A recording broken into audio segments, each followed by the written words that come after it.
أنا من المشركين صدق الله مولانا العظيم.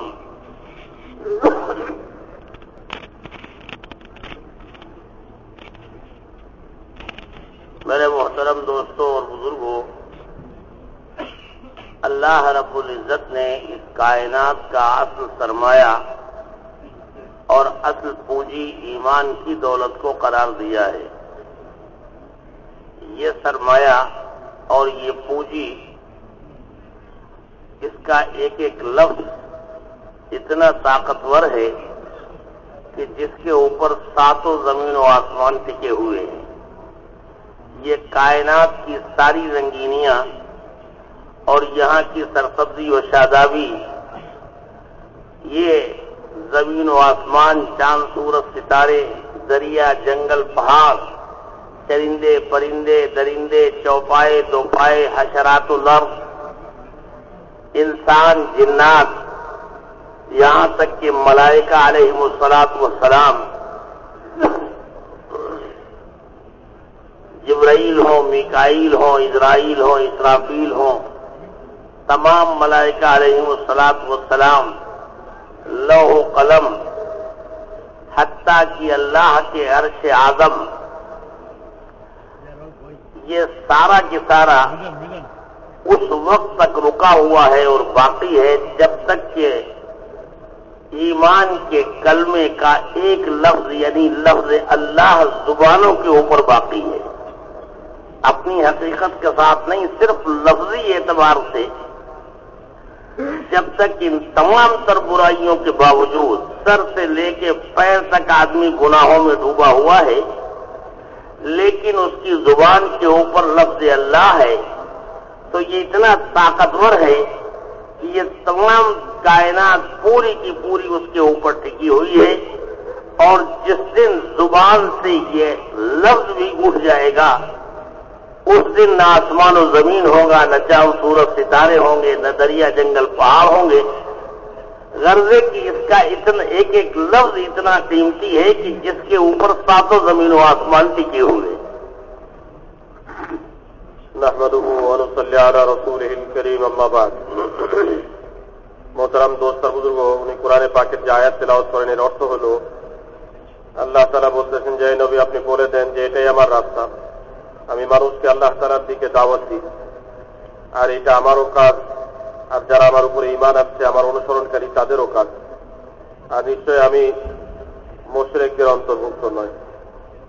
এরপরে উনি বলতেছেন যে আল্লাহ তাআলা এই আসমান আর জমিনকে টিকায় রাখবার জন্য আসল পুঁজি হিসাবে যে জিনিসকে নির্ধারণ করতেন সেটা হইল ঈমানের মতো সম্পদ. যে সম্পদের উপরে আসমান আর জমিন অবশিষ্ট আছে এবং বাকি আছে সেটা হইল ঈমানের সম্পদ. এই ঈমানের কালেমার এক একটা শব্দ এরকম ভারী এবং এরকম ওজনী যে যতক্ষণ পর্যন্ত ঈমানের এই কালেমার এক শব্দ যে আল্লাহ, এই শব্দটা বাকি থাকবে ততক্ষণ পর্যন্ত মোহতারাম দোস্ত আর বুজুর্গ, এই আসমান এবং জমিনের উপরে নিচে ভিতরে যা কিছু আছে এই সব কিছু অবশিষ্ট থাকবে. উনি বলতেছেন এই কথা যে জমিন এবং আসমানের যত জিনিস আল্লাহ তাআলা পয়দা করতেন এবং জমিন আর আসমানের মধ্যে যত জিনিস রয়ে গেছে, চাই এটা চতুষ্পদ জন্তু হোক অথবা দুই পায়ে চলাফেরা করা জন্তু হোক অথবা জমিনের মধ্যে বিচরণশীল কোনো প্রাণী হোক অথবা কীট পতঙ্গ হোক অথবা কোনো পশু পাখি হোক, আর বলেন যে এই সব কিছু ব্যতি রেখে দুনিয়াতে জড় পদার্থের সেকেলে যত মখলুকাত আছে এগুলো হোক, আর আসমানে যত ফেরেশতা আছে, হযরত জিবরাইল আলাইহিস সালাম, মিকাইল আলাইহিস সালাম, মিকাইল আলাইহিস সালাম, ইসরাফিল আলাইহিস সালাম, বলেন যে এই সমস্ত ফেরেশতা কুল, আর বলেন যে শুধু এই ফেরেশতারাই নয়, আসমানের মধ্যে এই চন্দ্র সূর্য গ্রহ নক্ষত্র আর লৌহ কলম, এমনকি আল্লাহ তাআলার আরশ এবং কুরসি পর্যন্ত এই সব কিছু দুনিয়াতে অবশিষ্ট থাকা নির্ভর করতেছে ঈমানের উপরে এবং এই ঈমানের কালেমার উপরে. উনি বলতেছেন যে ঈমানের এই কালেমা একটা শব্দ আল্লাহ, এই আল্লাহ শব্দ এরকম ওজনী, এরকম ভারী এবং এরকম শক্তিশালী যে মোহতারাম দোস্ত আর বুজুর্গ, এক ব্যক্তির মাথা থেকে নিয়ে পা পর্যন্ত গুনাই গুনাহ, আল্লাহ তাআলার নাফরমানি ছাড়া তার জিন্দগির কোন অংশের মধ্যে আর কোন জিনিস অবশিষ্ট নাই। সব অংশের মধ্যে, সব ক্ষেত্রের মধ্যে, সর্ব অবস্থার মধ্যে গুনার মধ্যেই সে যেরকম ভাবে জড়িত এবং নিমজ্জিত, এরকম গুনার মধ্যে নিমজ্জিত এক ব্যক্তি, তার জবানের মধ্যে শুধুমাত্র লফজে আল্লাহ, আল্লাহ শব্দটা বাকি থাকার কারণেই আল্লাহ তাআলা এই 7 তবক আসমান আর জমিনকে অবশিষ্ট রেখে দিবেন। এই 7 তবক আসমান আর জমিনের এই অবশিষ্ট থাকাটা নির্ভর করতেছে এই আল্লাহ শব্দের উপরে। আর বলেন যে যেই দিন এই আল্লাহ শব্দটা থাকবে না, তো সব কিছু থাকা সত্ত্বেও, সমস্ত কিছু থাকা সত্ত্বেও আল্লাহ তাআলা এই 7 তবক আসমান আর জমিনকে বাকি রাখবেন না। और दोस्तों और बुजुर्गों, इंसान की इस दुनिया के अंदर जिंदगी के तमाम शोबों में कामयाबी के लिए और सरफराजी और सरबलंदी के लिए और इस दुनिया के बाद वाली आने वाली जिंदगी में जन्नत में दाखिले के लिए इंसान की सबसे बड़ी जरूरत ईमान की दौलत है। अगर ईमान मेहनत करके अल्लाह ने जो ये मोमिन को जिंदगी अता फरमाई है 60-70 साल की, 80 साल की, जो भी जिंदगी अल्लाह ने अता की है, ये जिंदगी इसी पूंजी को बनाने के लिए है, इसी सरमाए को कवी और ताकतवर और मजबूत करने के लिए है। इसलिए कि इसी के ऊपर दुनिया की जिंदगी के जितने शोबे हैं, उन सारे शोबों में कामयाबी का इन्हिसार ईमान की दौलत के ऊपर है। इसलिए कि कामयाबी इन चीजों और इन शक्लों के अंदर नहीं है, बल्कि वो तो अल्लाह के हाथ में है। कामयाबी और सरबलंदी, इज्जत और जिल्लत, मौत और हयात, ये सारी की सारी चीजें अल्लाह के हाथ में हैं। और अल्लाह रब्बुल इज्जत ने ईमान की दौलत के ऊपर कामयाबी और सरबलंदी देने का वादा फरमाया है। अल्लाह वलिल्लाहिल इज्जतु वलिरसूलिही वलिलमुमिनीन, इज्जत और कामयाबी और सरबलंदी के खजाने अल्लाह के पास हैं। इज्जत अल्लाह के रसूल सल्लल्लाहु अलैहि वसल्लम के लिए है, और इज्जत और कामयाबी उन ईमान वालों के लिए है जो ईमान वाले अल्लाह और उसके रसूल सल्लल्लाहु अलैहि वसल्लम का कामिल इत्तिबा करने वाले हैं। तो जिस जात के पास इज्जत के खजाने हैं, उसने इज्जत और कामयाबी देने का वादा इसी ईमान की बुनियाद पर किया है। वांतुमुल आलौना इन कुंतुम मुमिनीन वला तहिनु वला तहज़नु, तुम्हें क्या गम करने की फिक्र है, तुम क्यों परेशान हो रहे हो? कोई गम न करो, किसी किस्म की तुम्हें कोई परेशानी की फिक्र मत करो। इसलिए कि हमारा ये वादा है कि अगर तुम सही मानों में साहिबे ईमान बन गए और तुमने मेहनत करके इस पूंजी को मजबूत कर लिया, तो हम वादा करते हैं कि इस कायनात में तुमसे ज्यादा इज्जत और सरबलंदी वाला कोई दूसरा नहीं होगा। हम देंगे तुम्हें कामयाबी, तुम्हारे पास जिल्लतों का माहौल होगा, लेकिन उसके अंदर हम तुम्हें कामयाब करेंगे। तुम झोपड़ों के अंदर रहोगे, हम तुम्हें वहां चमकाएंगे। अगर तुम्हारे पास ये पूंजी हुई, तो मोमिन को ये जिंदगी अल्लाह रब्बुल इज्जत ने इसी ईमान के सरमाए को बनाने के लिए अता फरमाई। तो मोहतरम दोस्त और बुजुर्गों, বলতেছেন যে কথা, দুনিয়াতে একটা মানুষের জীবনের যত ক্ষেত্র হইতে পারে এবং এক একটা মানুষের জীবনের যত দিক হইতে পারে, এই সমস্ত দিকের মধ্যে কামিয়াবি, সফলতা এবং তার মাথা উঁচু হওয়া এবং ইজ্জতওয়ালা হওয়া, সম্মানিত হওয়া, এবং আখিরাতে একটা মানুষের জিন্দেগির সামনে যতগুলো ঘাটি আসতেছে, যতগুলো অবস্থা আসতেছে, এই সব অবস্থার মধ্যে কামিয়াব হওয়া এবং সব অবস্থার মধ্যে সফল কাম হওয়া নির্ভর করতেছে এই ঈমানের উপরে। আর আল্লাহ তাআলা একজন মানুষকে দুনিয়াবী জিন্দেগির মধ্যে মোহতারাম দোস্ত আর বুজুর্গ, যে সম্পদ দিতেন এবং তাকে যে যোগ্যতা দিতেন, তাকে যে জিন্দগি আল্লাহ তাআলা দিতেন, এইটা ঈমানের এই সম্পদকে অর্জন করবার জন্য। যা কিছু আল্লাহ তাআলা তাকে দুনিয়াতে দিতেন, এই সব কিছু এই ঈমানের সম্পদকে অর্জন করবার জন্য। কারণ হইল মোহতারাম দোস্ত আর বুজুর্গ, যে একটা মানুষ কামিয়াব হইবার জন্য, তার সম্মান বৃদ্ধি পাইবার জন্য এবং তার জীবনের প্রত্যেকটা ক্ষেত্রের মধ্যে ব্যর্থতা থেকে বাঁচবার জন্য আল্লাহ তাআলা এই ঈমানের কালিমা দিচ্ছেন এবং এই ঈমানকে দিলের মধ্যে মজবুত করবার জন্য আল্লাহ তাআলা হুকুম দিয়ে দিচ্ছেন। উনি বলতেছেন যে আল্লাহ তাআলা কোরআনে পাকের মধ্যে বলছেন যে ওয়ালিল্লাহিল ইজ্জাতু ওয়া লিরাসূলিহি ওয়া লিল মুমিনিন, যে ইজ্জতের খাজানা তো হইতেছে আল্লাহ তাআলার কাছে। আর বলেন যে ইজ্জত হইল যে এরকম ভাবে আল্লাহ তাআলার রসুলের জন্য এবং আল্লাহ এবং তার রসুলের উপরে যারা বিশ্বাস স্থাপন করবে, ঈমান আনবে, তাদের জন্য আল্লাহ তাআলা ইজ্জতের ফয়সালা করে দিয়ে রাখছেন। আর এই ইজ্জতের ফয়সালা হইল ওই ঈমানদারদের জন্য যারা এই দুনিয়ার জিন্দেগির মধ্যে আল্লাহ তাআলার সাথে সম্পর্ককে কায়েম করতেছে, ঈমানের লাইনের মজবুতিকে অর্জন করতেছে, তাদের জন্য হইল ইজ্জত। আল্লাহ তাআলা কোরআনে পাকের মধ্যে ফরমাইছেন যে ওয়ালা তাহিনু ওয়ালা তাহজানু ওয়া আনতুমুল আ'লাউনা ইন কুনতুম মুমিনিন, যারা তোমরা চিন্তিত হইও না আর এরকম ভাবে তোমরা কোনো গমগীন হইও না, তোমাদের জন্য তো আল্লাহ তাআলা তোমাদের জন্য উচ্চ মর্যাদার ব্যবস্থা করে দিয়ে রাখছেন যদি তোমরা ঈমানদার হও। তোমাদেরকে আল্লাহ তাআলা উঁচু করবেন যদি তোমরা ঈমানদার হও। মোহতারাম দোস্ত আর বুজুর্গ, একটা মানুষের দুনিয়ার জিন্দেগির মধ্যে সবচেয়ে বড় কামিয়াবির মাধ্যমই হইল এই ঈমানের মতো সম্পদ।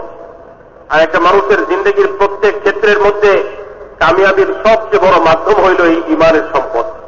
এই জন্য মোহতারাম দোস্ত আর বুজুর্গ, আল্লাহ তাআলা আমাদেরকে যে দুনিয়ার জিন্দেগি দিতেন, এই দুনিয়ার জিন্দেগির মধ্যে সব লাইনের ক্ষেত্রের মধ্যে, সব লাইনের মধ্যে কষ্ট আর কোরবানি করে এক একজন ব্যক্তি দুনিয়াতে ঈমানের লাইনের মজবুতিকে অর্জন করে নেয়। এই জন্যই আল্লাহ তাআলা তাকে দুনিয়াতে এই জিন্দেগি দিয়েছেন, এই জন্যই আল্লাহ তাআলা তাকে এই দুনিয়াতে পাঠাইছেন। अल्लाह रब्बुल इज्जत ने ये जो दुनिया की मुख्तसर सी जिंदगी 60-70 साल, 80 साल, 100 साल ज्यादा से ज्यादा ये जो जिंदगी अता फरमाई है, इस जिंदगी की इज्जत, कामयाबी, सरबलंदी, सुकून, चैन, राहत, हत्ता की हयात तय्यबा, ऐसी पाकीज़ा जिंदगी कि जिसके अंदर ऐ मेरे बंदे तुझे किसी के सामने जलील और रुस्वा होना नहीं पड़ेगा, तुझे किसी के सामने भीख मांगने के लिए हिलाना नहीं पड़ेगा। हम तुझे ऐसी पाकीज़ा जिंदगी देंगे जो सुकून और चैन से भरी हुई, किसी की मोहताज नहीं, कहीं कोई दुश्मनी उसका ताल्लुक नहीं, ऐसी पाकीज़ा जिंदगी हम तुझे देंगे।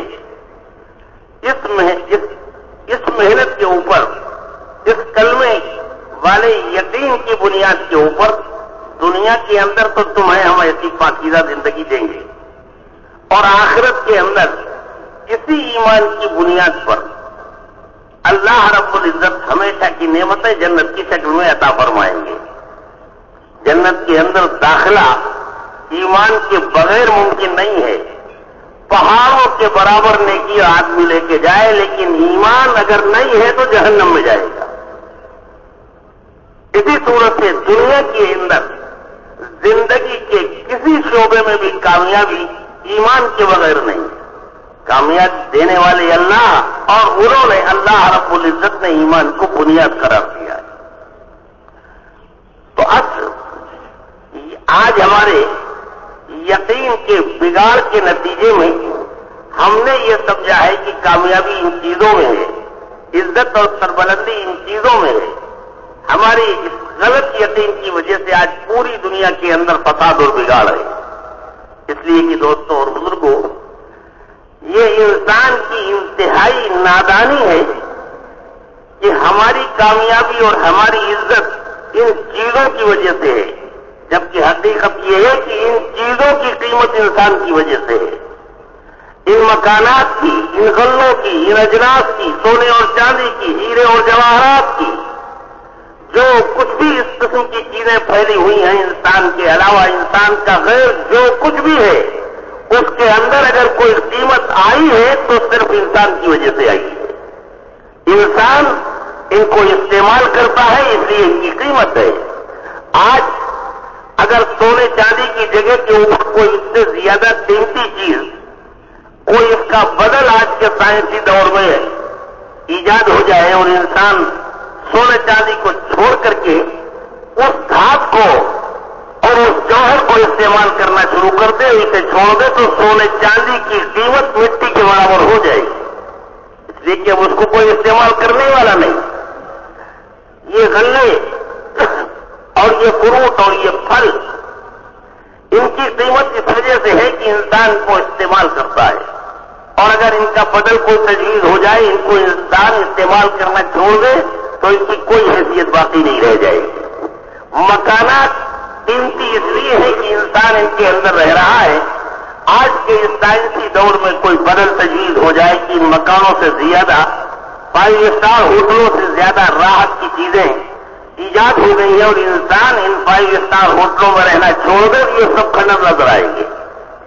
तो जितनी भी चीजें हैं, उन चीजों के अंदर कीमत इंसान की वजह से आई है। इन चीजों की वजह से इंसान की कीमत में कोई इजाफा नहीं हुआ है। अल्लाह रब्बुल इज्जत ने इंसान की कामयाबी और उसकी हयात तय्यबा का ताल्लुक इन चीजों के साथ नहीं रखा है, बल्कि वो तो ईमान की बुनियाद पर रखा है। अल्लाह ने वो सरमाया जिसके बनाने के लिए इंसान को पैदा किया गया है, उस सरमाए को बुनियाद बनाया है अल्लाह ने, दुनिया की जिंदगी की कामयाबी के लिए भी और आखिरत की जिंदगी के लिए भी। दोनों जगहों के ऊपर अल्लाह का वादा अगर है तो वो ईमान की दौलत पर। तो बोलें যে মোহতারাম দোস্ত আর বুজুর্গ, যে আল্লাহ তাআলা মানুষের জিন্দেগিতে কামিয়াবির ফয়সালা ওই সময় করেন, তার ইজ্জত এবং সম্মানের ব্যবস্থা ওই সময় করেন, এমনকি তার পবিত্র জিন্দেগির ব্যবস্থা ওই সময় করেন যখন তার দিলের মধ্যে ওই মজবুত ঈমান পয়দা হয়ে যায়। যখন তার দিলের মধ্যে ওই মজবুত ঈমান আছে, তখন আল্লাহ তাআলা তার জিন্দেগিকে পবিত্র করে দেন, হায়াতে তয়্যিবা তাকে দান করেন। এবং যে দুনিয়ার জিন্দেগির প্রত্যেকটা অংশের মধ্যে একটা মানুষের কামিয়াবির জন্য, যে এরকম ভাবে একজন মানুষের সফলতার জন্য, পবিত্র জিন্দেগি অর্জনের জন্য এই ঈমানই হইল প্রথম শর্ত, আর ঈমানই হইল প্রধান শর্ত। তো মোহতারাম দোস্ত বুজুর্গ, ধরেন যে শুধু এই দুনিয়াতে থাকা অবস্থায় নয়, দুনিয়াতে তো একটা মানুষ 60-70 বছর অথবা 80 বছর অথবা ঊর্ধ্বে 100 বছর যে জিন্দেগি যা যাপন করে, এর মধ্যে যেরকম তার সমস্ত লাইনের সফলতা, কামিয়াবি, ইজ্জত এবং সম্মান আর পবিত্র জিন্দেগি ঈমানের উপরে নির্ভর করতেছে, ঠিক এরকম মোহতারাম দোস্ত বুজুর্গ, মৃত্যুর পরে, মৌতের পরে একটা মানুষের অনন্তকালের কামিয়াবি, অনন্তকালের সফলতা এবং অনন্তকালের ইজ্জত আর সম্মানের অধিকারী হওয়া, এটাও নির্ভর করতেছে ঈমানের উপরে। মোহতারাম দোস্ত বুজুর্গ, বলেন যে কোনো ব্যক্তি যদি নেকির পাহাড়ও নিয়ে আসে, পাহাড় বরাবর যে এরকম ভাবে ভালো কাজ করেছে, মৌতের পরে হাজির হয়, কিন্তু তার কাছে যদি ঈমান না থাকে তো এর কোনো বদলা মিলবে না, আর জান্নাতের মধ্যে যাওয়ার তো কোনো প্রশ্নই ওঠে না। জান্নাতের মধ্যে যাওয়ার তো কোনো প্রশ্নই আসে না যে ব্যক্তির কাছে ঈমানের মধ্যে এই দৌলতটা নাই। ঈমানের এই দৌলত না থাকার কারণে যত বড় আমলেরই সে অধিকারী হোক না কেন, সে কখনো জান্নাতে যেতে পারবে না। তো মোহতারাম দোস্ত বুজুর্গ, এই ঈমানের এই সম্পদকে বানাইবার জন্য এবং দিনের মধ্যে মজবুত করবার জন্যই আল্লাহ তাআলা আমাদেরকে দুনিয়াতে পাঠাইছেন এবং আমাদের এই দুনিয়ার 60-70 বছরের জিন্দেগি দান করছেন। আর বলেন যে ঈমানের এই সম্পদ থেকে যে বান্দা বঞ্চিত হয়, ঈমানের এই সম্পদ থেকে যে বান্দা বঞ্চিত হয়, এর মূল কারণই হইল, এর মূল কারণটাই হইতেছে যে বান্দা যখন চিজ আর আসবাবের মূল্য এবং চিজ আর আসবাবের যে গুরুত্ব তার দিলের মধ্যে আনে আর তার দিলের মধ্যে আসে বা পয়দা হয়, ওই সময়ই ঈমানের লাইনের কমজোরি তার আসতে থাকে আর ঈমানের মধ্যে তার কমি পয়দা হইতে থাকে। যত বেশি এই চিজ আর আসবাবের মূল্যায়ন তার দিলের মধ্যে হবে, তত বেশি ইমানের লাইনের অবনতি তার মধ্যে পয়দা হইতে থাকবে, ইমানের লাইনের কমজোরি তার ভিতরে আসতে থাকবে। মোহতারাম দোস্ত বুজুর্গ, উনি বলতেছেন যে মানুষ তো দুনিয়াতে মনে করে যে এই চিজার আসবাবের কারণেই সে দামি হয়, চিজার আসবাবের কারণেই তার মূল্যায়ন হয় এবং এইটার উপরেই তার সম্মান বাড়ে, সে সম্মানিত হয়। অথচ মোহতারাম দোস্ত বুজুর্গ, আল্লাহ তাআলা মানুষকে এত উঁচা সৃষ্ট জীব বানাইছেন, এই সৃষ্টির মধ্যে সর্বশ্রেষ্ঠ মানুষকে আল্লাহ তাআলা পয়দা করছেন, আর মানুষকে আল্লাহ তাআলা এত সম্মানিত করছেন যে একটা মানুষের কারণেই এই সমস্ত জিনিসগুলোর মূল্যায়ন হয়। মানুষের কারণেই মানুষ ছাড়া আর যত মখলুকাত আছে এই সব মখলুকাতগুলোর মূল্যায়ন হইতেছে, এগুলোর দাম প্রকাশ পাইতেছে। মানুষের ব্যবহারের বাইরে যদি এগুলো চলে যায় তো এগুলোর আর কোনো দাম নেই। বলতেছেন এই কথা যে মানুষ মনে করে যে সোনা চাঁদির দ্বারা একটা মানুষ দামি হয়। মিসাল স্বরূপ বলতেছেন যে সোনা এবং চাঁদির দ্বারা মানুষ দামি হয়, যে এরকম ভাবে বিল্ডিং এর দ্বারা দামি হয়, চিজার আসবাবের দ্বারা দামি হয়, জমিনের এক টুকরার দ্বারা দামি হয়, একটা বিল্ডিং এর দ্বারা দামি হয়। তো উনি বলতেছেন যে মানুষ এগুলোর দ্বারা কিভাবে দামি হইবে, বরঞ্চ এগুলোর ব্যবহার মানুষ করবার কারণেই এগুলো মূল্যায়ন হইতেছে, এগুলোর দাম প্রকাশ পাইতেছে। মিসাল স্বরূপ উনি বলতেছেন যে যেমন একটা মানুষ সোনা এবং চাঁদি ব্যবহার করে, তো এটা কত দামি ধাতব পদার্থ আর কত দামি জিনিস। যদি কোনো কারণে দুনিয়াতে এরকম কোন ধাতব পদার্থ আবিষ্কৃত হয়ে যায় যেটা সোনা এবং রূপা বদল, সোনা এবং রূপার জায়গাতে যেটাকে ব্যবহার করা হবে, তো বলে যে যখন নাকি এই জিনিসটা পয়দা হয়ে যাবে এবং মানুষ সোনা এবং চাঁদির পরিবর্তে ওই জিনিসটাকে ব্যবহার করা শুরু করবে, মোহতারাম দোস্ত বুজুর্গ বলতেছেন এই কথা যে সোনা এবং চাঁদি আর মাটির টুকরা তখন সমান হয়ে যাবে। কারণ হইল যে এটা মানুষের ব্যবহার থেকে পরিত্যক্ত হয়ে গেছে, এটার আর কোনো মূল্যায়ন হইতেছে না, যেহেতু মানুষ আর এটাকে ব্যবহার করে না। মোহতারাম দোস্ত বুজুর্গ বলেন যে এরকম ভাবে খানা পিনা শাক সবজি এটাকে মানুষ এইটার আধিক্যের কারণে মানুষ নিজেকে দামি মনে করে, অথচ এই সমস্ত জিনিসগুলো মানুষের ব্যবহারে থাকার কারণে এগুলো দামি হয়। তো বলেন যে যদি কোনো কারণে বিজ্ঞান এবং প্রযুক্তির মাধ্যমে এমন কোন জিনিসের সৃষ্টি হয় যে এরকম শাক সবজি খাবার দাবারের ফল মূল এগুলোর ব্যবহার করতে হইতেছে না, মানুষের ক্ষুধা মিটাইবার প্রয়োজন অন্য জিনিস দিয়ে হয়ে যেতেছে, তো বলেন যে এগুলো তো পাহাড় বরাবর এই পরিমাণে পড়ে থাকলেও কেউ এটার দিকে তাকায় দেখবে না, যেহেতু এটা মানুষের ব্যবহার থেকে পরিত্যক্ত হয়ে গেছে। বলে যে মানুষ বিল্ডিং এর মাধ্যমে নিজেকে দামি মনে করে, অথচ একটা বিল্ডিং এর মূল্যায়ন হয় মানুষের ব্যবহারের কারণে। মনে করেন যে বিরাট বড় একটা বিল্ডিং, কিন্তু মানুষের এমন একটা ব্যবস্থা হয়েছে যার বিল্ডিং এর প্রয়োজন হয় না, দুনিয়ার কোন মানুষ কোথাও কোথাও বিল্ডিং আর ব্যবহার করতেছে না, তো বলেন যে এটার আর কোনো মূল্য থাকবে না। তো মোহতারাম দোস্ত বুজুর্গ উনি বলতেছেন যে আল্লাহ তাআলা মানুষকে এত দামি করে পয়দা করছেন যে মানুষ সৃষ্ট জীবের মাধ্যমে দামি হয় না, বলকে মানুষের ব্যবহারে এই সমস্ত সৃষ্ট জীব আসার কারণেই এগুলোর মূল্যায়ন হয়, এগুলো দামি হয়। তো মোহতারাম দোস্ত বুজুর্গ বলেন যে মানুষ সহ আর সমস্ত সৃষ্ট জীব এই সব কিছু মূল্যায়ন ওই সময় হবে, এগুলো সব তার আপনার জায়গার মধ্যে ওই সময় টিকে থাকবে যখন এই মানুষের ভিতরে ইমানের মতো দৌলত আসবে। আর যেই দিন মানুষের মধ্যে ইমানের মতো দৌলত নষ্ট হয়ে যাবে, থাকবে না, তখন মানুষ সহ এই সমস্ত জীবগুলোকে আল্লাহ তাআলা ধ্বংস করে দিবেন। তো মানুষের দাম হইল এই ইমানের উপরে, আর অন্যান্য সমস্ত সৃষ্ট জীবের দাম হইল মানুষের ব্যবহারের কারণে।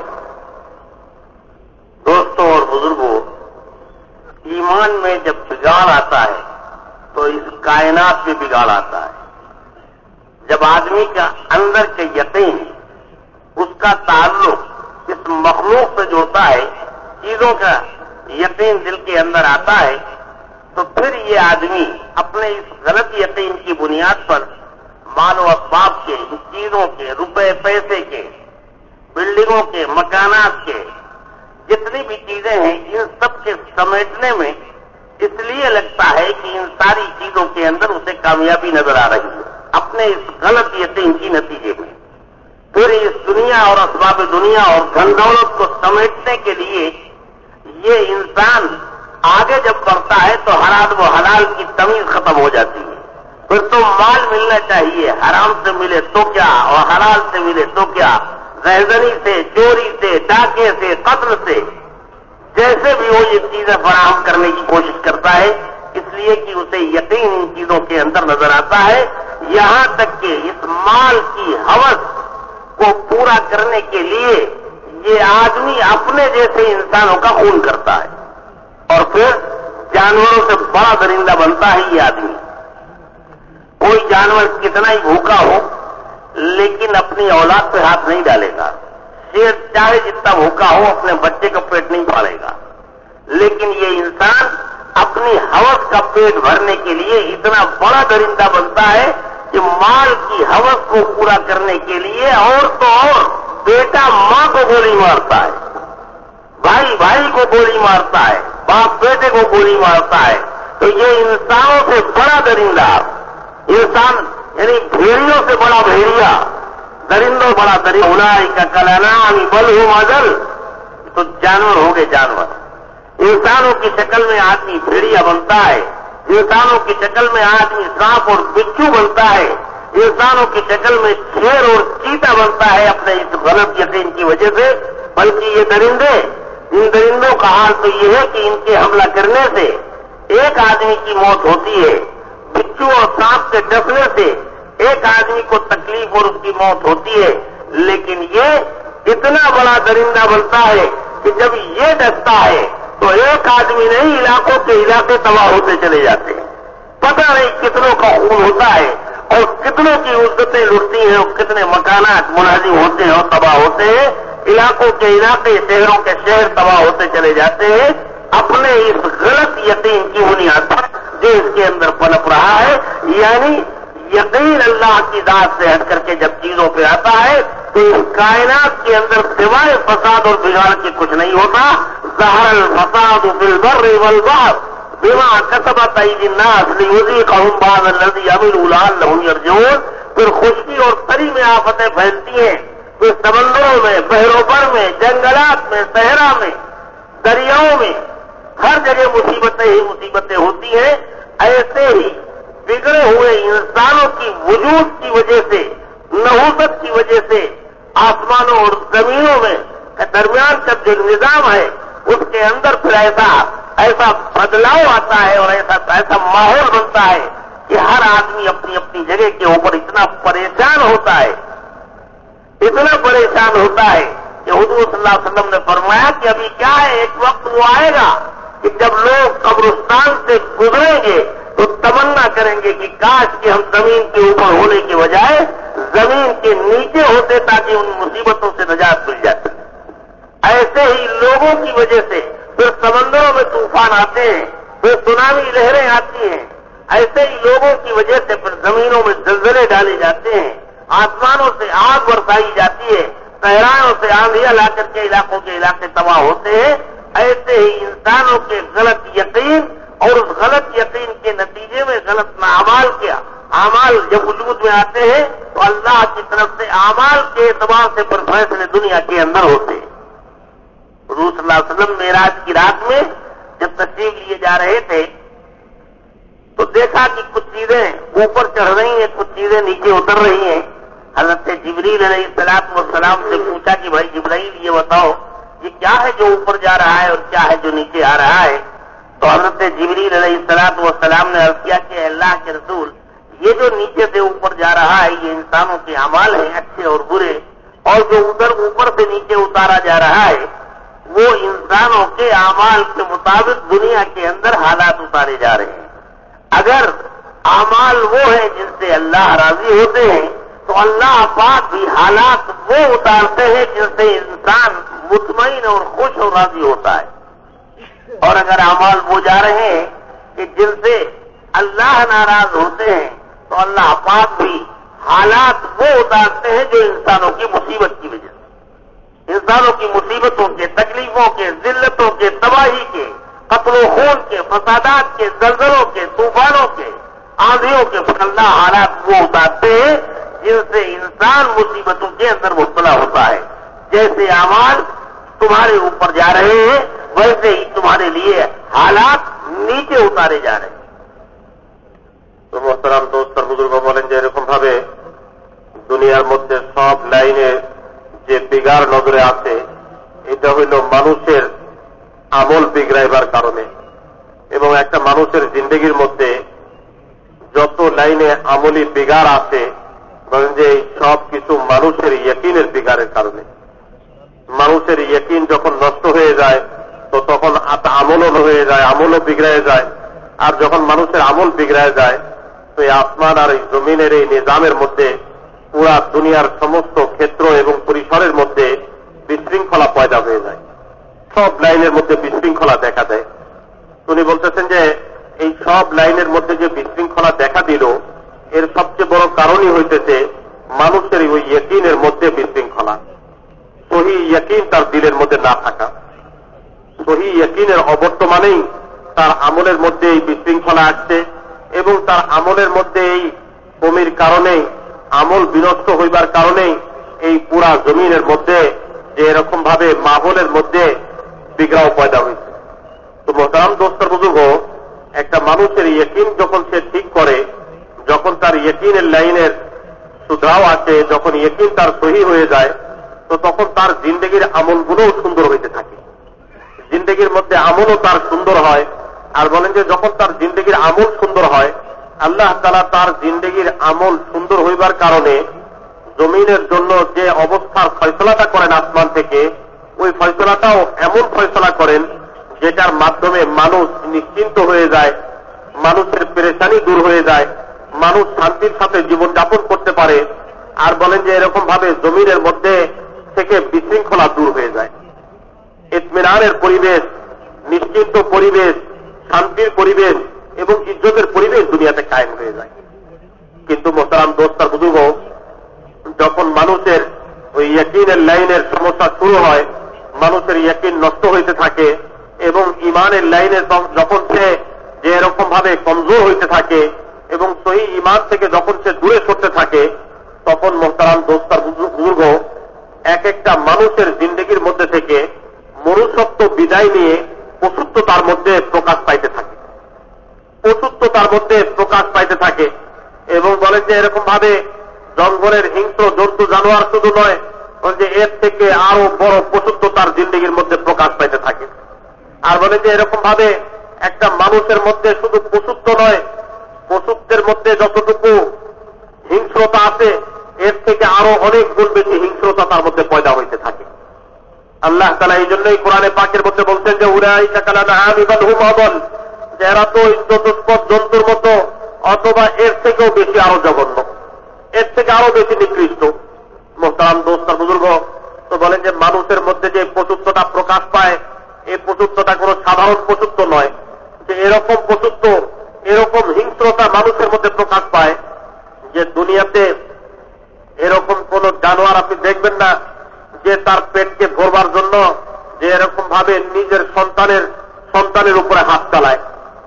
কিন্তু মোহতারাম দোস্ত আর বুজুর্গ, যে মানুষ যখন ইমান থেকে বঞ্চিত হয় তো তার জিন্দগির মধ্যে এরকম বিগ্রাও আছে, এরকম জিন্দগি তার বিনষ্ট হইতে থাকে যে তার মধ্যে পশুত্ব আর তার মধ্যে হিংস্রতা এত বৃদ্ধি পাইতে থাকে যে সে তার মালের লাইনের এই চাহিদাকে পুরা করবার জন্য আর তার পেটকে ভরবার জন্য মা ছেলেকে খুন করে ফেলে, ছেলে মাকে খুন করে ফেলে, ভাই ভাইকে খুন করে ফেলে, বাপ ছেলেকে খুন করে ফেলে। আর বলে যে শুধু তাই নয়, যে এরকম ভাবে একটা হিংস্র জন্তু, জঙ্গলের বাঘ, সে তো একজন মানুষকে খুন করে ধরে গেলে সে পরিতৃপ্ত হয়ে সেখান থেকে ফিরে যায়। আর বলেন যে একটা জিনিসকে খুন করার পরে ওইটা খেয়ে তার পেট ভরে যায়, তো এটার দ্বারা তার পরিতৃপ্তি চলে আসে। কিন্তু মোহতারাম দোস্ত আর বুজুর্গ, বলেন যে একটা মানুষ ওই হীনতার পর্যায়ে পৌঁছে তো তখন তো সে একজন দুইজনকে মারেই ক্ষান্ত হয় না, হাজারো লাখো, আর গ্রাম থেকে গ্রামে আর শহর থেকে শহরে, যে এক থেকে আরাকল পর্যন্ত সমস্ত লোককে নষ্ট আর বিনষ্ট করার পরেও তার ওই পেট ভরে না, যেহেতু তার চাহিদা এই পরিমাণ। মানুষের মধ্যে যে এই হিংস্রতা, মানুষের মধ্যে যে যে এরকম পশুত্ব, এটা তো ওই সময় একটা মানুষের মধ্যে আসে যখন নাকি মোহতারাম দোস্তার বুজুর্গ তার আমল নষ্ট হইতে থাকে আর তার জিন্দগির মধ্যে বিগ্রাও পয়দা হইতে থাকে। আর একটা মানুষের জিন্দগির মধ্যে ওই সময় বিগ্রাও আসে যখন তার ইয়কিন নষ্ট হইতে থাকে। তো মোহতারাম দোস্তার বুজুর্গ যে এই মানুষের ইয়কিনকে সহি করা আর এই ইয়কিনের লাইনে যে এরকম ভাবে মজবুতিকে অর্জন করা, আল্লাহ তাআলার সাথে সম্পর্ককে অর্জন করবার জন্যই আল্লাহ তাআলা একজন মানুষকে এই দুনিয়াতে পাঠাইছেন। মোহতারাম দোস্তার বুজুর্গ বলেন যে এরকম ভাবে পুরা জমিনের মধ্যে যত লাইনের ফাসাদ নজরে আসতেছে, যত লাইনের ফাসাদ পুরা জমিনের মধ্যে নজরে আসতেছে, মোহতারাম দোস্তার বুজুর্গ এটা পুরাটাই এই মানুষের আমলের কারণে, মানুষের হাতের কামাই হিসাবে আল্লাহ তাআলা কোরআনে পাকের মধ্যে ফরমাইছেন, যাহারাল ফাসাদু ফিল বাররি ওয়াল বাহরি বিমা কাসাবাত আইদিন নাস লিইউযিকাহুম বা'দাল্লাযী আমিলু লাআল্লাহুম ইয়ারজিউন। আল্লাহ তাআলা বলেন যে জল আর স্থলের মধ্যে যত ধরনের ফাসাদ দেখতেছো, এই সব কিছু তো যে এরকম ভাবে মানুষের হাতের কামাই, মানুষ নিজে হাতে কামাই করতেছে। আর বলে যে কি, যে তাদের আমল নষ্ট হয়েছে, আমল বিগড়াই গেছে, তো এর কারণে এই সব ফাসাদ যে এরকম ভাবে স্থলভাগের মধ্যে, জলভাগের মধ্যে, জমিনের বিভিন্ন অংশের মধ্যে এই সব ফাসাদগুলো বিচরণ করতেছে, এই সব ফাসাদগুলো আসতেছে। তো আল্লাহ তাআলা বলেছে এর মধ্যে থেকে কিয়দাংশের স্বাদ আমি তাদেরকে চাখাই যাতে করে তারা ফিরে আসে। তো মোহতারাম দোস্তার বুজুর্গ বলেন যে এরকম ভাবে মানুষের ইয়কিনের ফাসাদের কারণে তার আমলের লাইনের যে ফাসাদ আছে এবং তার আমলের লাইনের ফাসাদের কারণে জমিনের মধ্যে যে ফাসাদ আছে, এটা এরকম ফাসাদ যে আসমান আর জমিনের এই নিজামের মধ্যে পর্যন্ত বিগ্রাও পয়দা হয়। তো বলেন যে কোন সময় এই জমিনের মধ্যে ভূমিকম্প, কোন সময় কোন জায়গাতে আগুন লাগা, কোন সময় সমুদ্রের মধ্যে সুনামির নামে বিশাল বন্যার আকারে আসা আর পানি উঁচু হয়ে জমিনের উপরে ওঠা, আর বলেন যে এরকম ভাবে জমিনের কোন অংশের মধ্যে বিরাট বড় বিশৃঙ্খলা দেখা দেওয়া আর এরকম ভাবে একে অপরকে হত্যা করা, এই সমস্ত কিছুর মূল কারণ হইল মানুষের আমল নষ্ট হওয়া। তো বলে যে পুরা জল এবং স্থলভাগের মধ্যে যে বিশৃঙ্খলা আসলো, মানুষ জমিনের মধ্যে থাকা অবস্থাতে তার দিলের যে এরকম ভাবে তামান্না আর আশা হবে, যেটা হাদিসে পাকের মধ্যে আসছে যে মানুষ কবরস্থানের পাশ দিয়ে গুজরাইবে, তখন দিলে দিলে সে আশা করবে, হায় আমি জমিনের উপরে থাকার পরিবর্তে যদি জমিনের নিচে কবরে থাকতাম তাহলে এই সময়টা আমার জন্য ভালো হইত। এরকম বিশৃঙ্খলা জমিনের মধ্যে দেখা দিবে।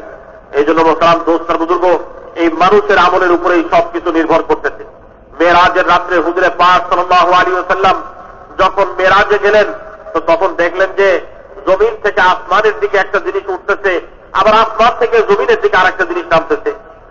তো জিবরাইল আলাইহিস সালামকে জিজ্ঞাসা করলেন যে ভাই জিবরাইল, কি উঠতেছে আর কি নামতেছে? তো হযরত জিবরাইল আলাইহিস সালাম বলছেন যে হে আল্লাহর রাসূল, আপনার উম্মত যে আমল করতেছে, এই ঈমান আর আমল উঠতেছে আসমানে, আর যেরকম আমল উঠতেছে আসমানে ওই অনুযায়ী আসমান থেকে অর্থাৎ খোদায়ে পাকের পক্ষ থেকে ফয়সালা জমিনওয়ালাদের জন্য নামতেছে। মোহতারাম দোস্তার বুজুর্গ, যখন জমিনের মধ্যে যখন ওই ফাসাদ পয়দা হয়, তো আসমান থেকে মানুষের এই আমলের ফাসাদের কারণে, ইয়কিনের বিগারের কারণে আসমান থেকেও ওই রকম ফাসাদ জমিনওয়ালাদের জন্য ফয়সালা করা হয়। এই জন্য মোহতারাম দোস্তার বুজুর্গ, আল্লাহ তাআলা আমাদেরকে যে অল্প সময়ের জিন্দেগি দিচ্ছেন, এইটাই ঈমান এবং ইয়কিনকে বানাইবার জন্য। दोस्तों और बुजुर्गों, अल्लाह रब्बुल इज्जत ने सुकून और चैन और कामयाबी का ताल्लुक इस कायनात में फैली हुई शक्लों से नहीं रखा है। ये शक्लें जिसके पास ज्यादा होंगी वो कामयाब होगा, अल्लाह ने ये सिलसिला ही नहीं रखा।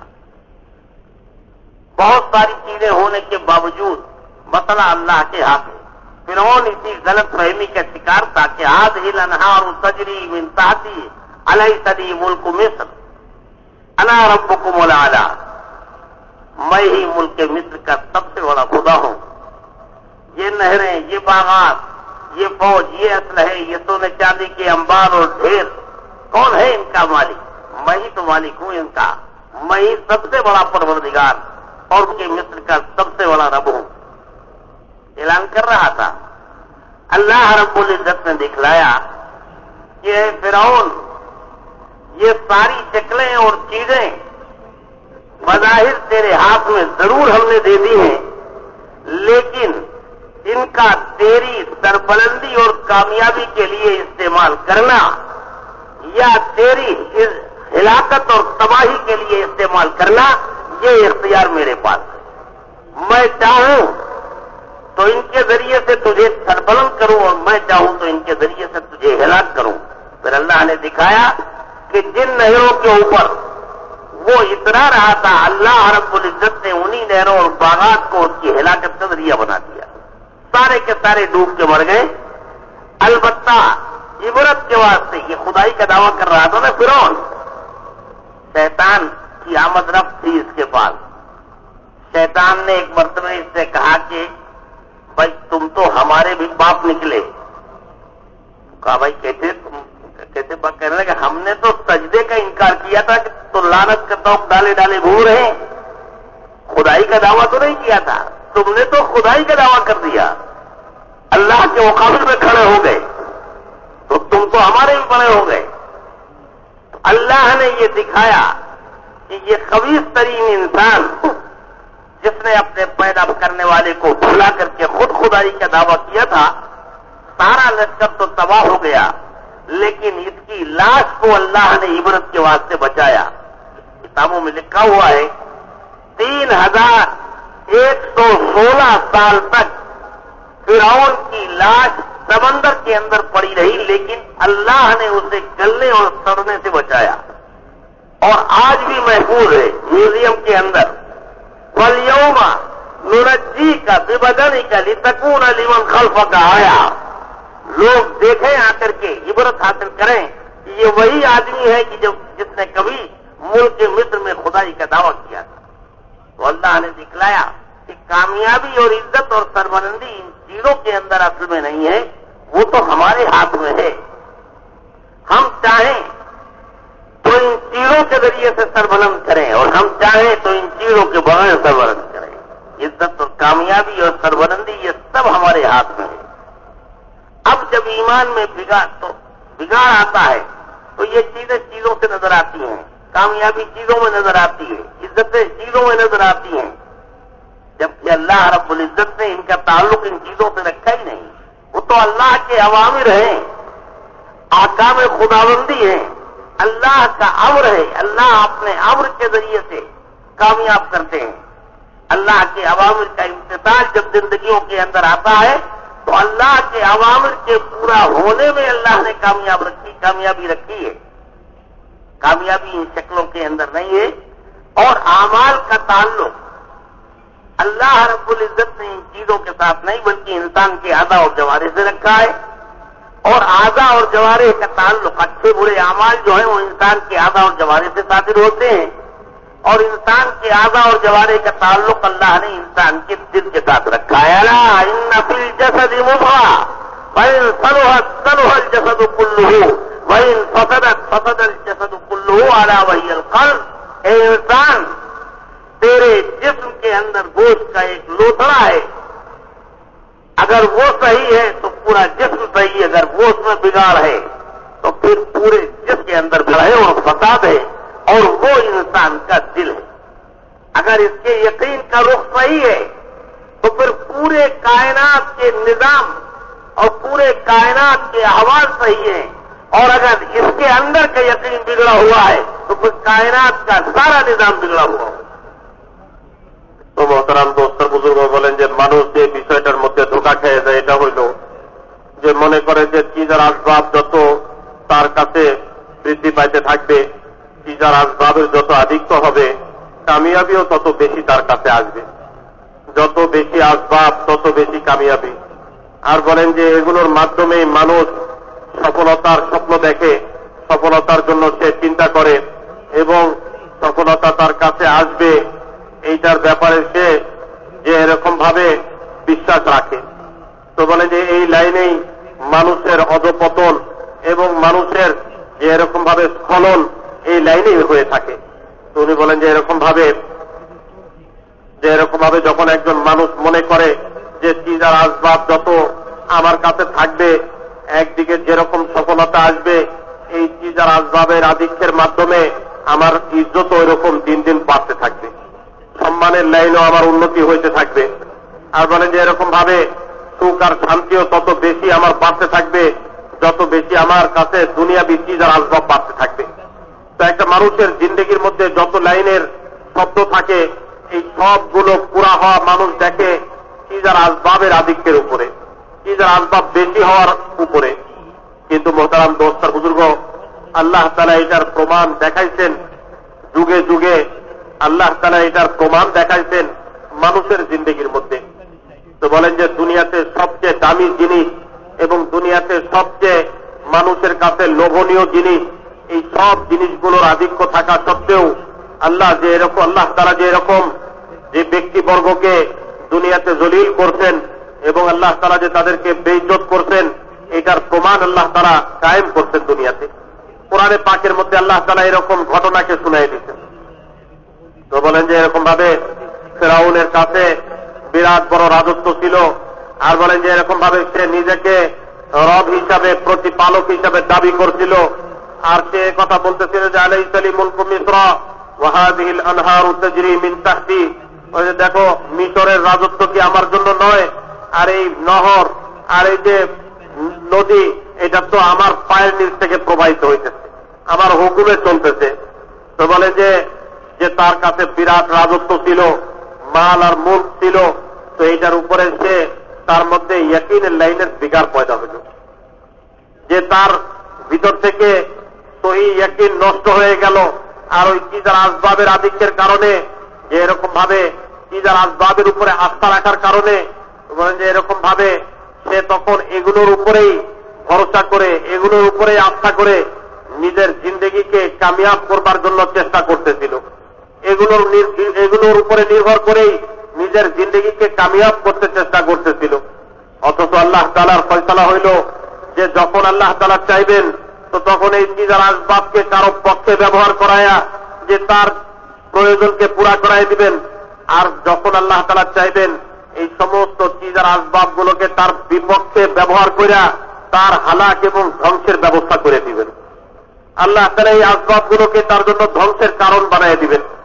তো মোহতারাম দোস্ত আর বুজুর্গ, তো বলেন যে এরকম ভাবে ফেরাউন তো যখন রব দাবি করলো, যে এরকম প্রতিপালক দাবি করলো নিজেকে, আর এই কথা বলল যে আমার হুকুমে এই নদী জারি হইতেছে, মিশরের এই নীল নদ তো আমার হুকুমে চলতেছে, আর এরকম ভাবে এই মিশরের রাজত্ব এটার অধিপতি হইলাম আমি। তো যে শয়তান তার কাছে যাওয়া আসা করতো সবসময়, শয়তানের আসা যাওয়া হইতো তার কাছে। তো শয়তান তারে দেখা বলল এই কথা, যারে তুমি তোমার থেকে বড়, আমার থেকেও তুমি আরো বড় হয়ে গেছো, এই জন্য যে আমি তো এক সেজদাকে ইনকার করছিলাম, যার কারণে জিন্দগির কোনায় কোনায় এবং দুনিয়ার কোনায় কোনায় অভিশপ্ত হয়ে ঘুরে বেড়াইতেছি, আর তুমি তো নিজেই খোদাই দাবি করছো, তো তুমি তো আমার থেকে আরো এক দরজা উপরে, তুমি নিজেই নিজেকে খোদা হিসেবে দাবি করছো। তো মোহতারাম দোস্ত আর বুজুর্গ, এত বড় রাজত্বের অধিকারী আর এত বড় ক্ষমতার অধিকারী, বলেন যে এরকম ভাবে সে যখন তার যে ইয়াকিনের মধ্যে বিগার আসলো আর জিন্দগির আমল যখন তার নষ্ট হয়ে গেল, তো বলেন যে আল্লাহ তাআলা ওই সমস্ত আসবাব যেগুলোর মধ্যে সে তার কামিয়াবি, সম্মান, সফলতাকে নজরে দেখতেছিল, এগুলোকে আল্লাহ তাআলা তার ধ্বংস এবং বরবাদির মাধ্যম বানিয়ে দিলেন, এগুলো দিয়ে আল্লাহ তাআলা তাকে ধ্বংস করে দিলেন। তো বলেন যে যেই নদী তার পায়ের নিচ থেকে প্রবাহিত হইতে, এইটার দাবি সে যে করতেছিল, আল্লাহ তাআলা ফয়সালা করলেন যে এই নদী তার মাথার উপর দিয়ে আল্লাহ তাআলা প্রবাহিত করবেন, তার পায়ের নিচে না, তার মাথার উপর দিয়ে প্রবাহিত হবে, এবং এই নদীর মধ্যে আল্লাহ তাআলা তাকে ডুবায় মারলেন। আর বলেন যে তার সমস্ত লস্কর এখানে ডুবলো, কিন্তু আল্লাহ তাআলা তাকে এই নদীর মধ্যে তার লাশকে, বলেন যে 1 বছর 2 বছর না, যে 1 মাস 2 মাস না, 316 বছর পর্যন্ত, যে 3116 বছর পর্যন্ত, যে এরকম ভাবে কেতাবের মধ্যে আসছে 3116 বছর পর্যন্ত তার লাশকে ওই রকমই আল্লাহ তাআলা রেখে দিলেন। আর আল্লাহ তাআলা কোরআনে পাকের মধ্যে ফরমাইছেন যে ফালিয়াউমা নুনাজ্জিকা বিবাদানিকা লিতাকুনা লিমান খালফাকা আয়া, যে তোমার যে এই লাশকে আমি যে এরকম ভাবে তরু তাজা রেখে দিলাম, এটার কারণ হইল যে তোমার পরবর্তী আনেওয়ালাদের জন্য এটা একটা নিদর্শন হয়ে থাকবে। তো বলেন যে এরকম ভাবে তার লাশ আজও পচে নেই, ওই যে এত লম্বা সময় পর্যন্ত তার লাশ তো যে এরকম ভাবে তরুতাজা ছিল, এখন পর্যন্ত তার লাশ ওই জাদুঘরের মধ্যে রক্ষিত। তো বলেন যে এত লম্বা সময় পর্যন্ত যে আল্লাহ তাআলা তার এই লাশকে যে এরকম রেখে দিলেন তরুতাজা, আর বলেন যে আল্লাহ তাআলা এটার দ্বারা প্রমাণ করাইলেন যে দেখো যেই সমস্ত আসবাবকে তুমি তোমার কামিয়াবির মাধ্যম মনে করছিলে, আমি এগুলোকে তোমার ধ্বংসের কারণ বানিয়ে দিলাম। তো মোহতারাম দোস্ত আর বুজুর্গ, পুরা দুনিয়ার মধ্যে মানুষের আমল যখন নষ্ট হইতে থাকে, তো মানুষের আমল নষ্ট হওয়ার কারণে দুনিয়ার মধ্যেও বিশৃঙ্খল পরিবেশ দেখা দেয়, আর দুনিয়ার মধ্যেও মানুষের যে শান্তি আরাম রাহাতের এই পরিবেশ নষ্ট হইতে থাকে। আর মানুষের আমল নষ্ট হওয়ার সবচেয়ে বড় কারণ হইল যে মানুষের ইয়াকিন নষ্ট হওয়া, মানুষের যে এরকম ভাবে বিশ্বাসগত লাইনে মানুষের বিগাড় পয়দা হয়ে যাওয়া। উনি বলতেছেন যে এই জন্যই হাদিসে পাকের মধ্যে আসছে, হুজুরে পাক সাল্লাল্লাহু আলাইহি ওয়াসাল্লাম ফরমাইছেন যে তোমরা খুব ভালো করে জেনে নাও যে মানুষের শরীরের মধ্যে একটা গোশতের টুকরা আছে, যদি এটা ঠিক হয়ে যায়, সংশোধিত হয়ে যায়, তো তার শরীরের আমল ঠিক হয়ে যাবে। আর যদি বলেন যে এরকম ভাবে মানুষের শরীরের এই গোশতের ভিতরের এই গোশতের টুকরাটা নষ্ট হয়ে যায়, তো তার শরীরের আমল নষ্ট হয়ে যাবে। তো হুজুরে পাক সাল্লাল্লাহু আলাইহি ওয়াসাল্লাম বলছেন যে এই গোশতের টুকরাটা হইল মানুষের দিল। তো একটা মানুষ জমিন আর আসমানের জন্য এই দিল সমতুল্য।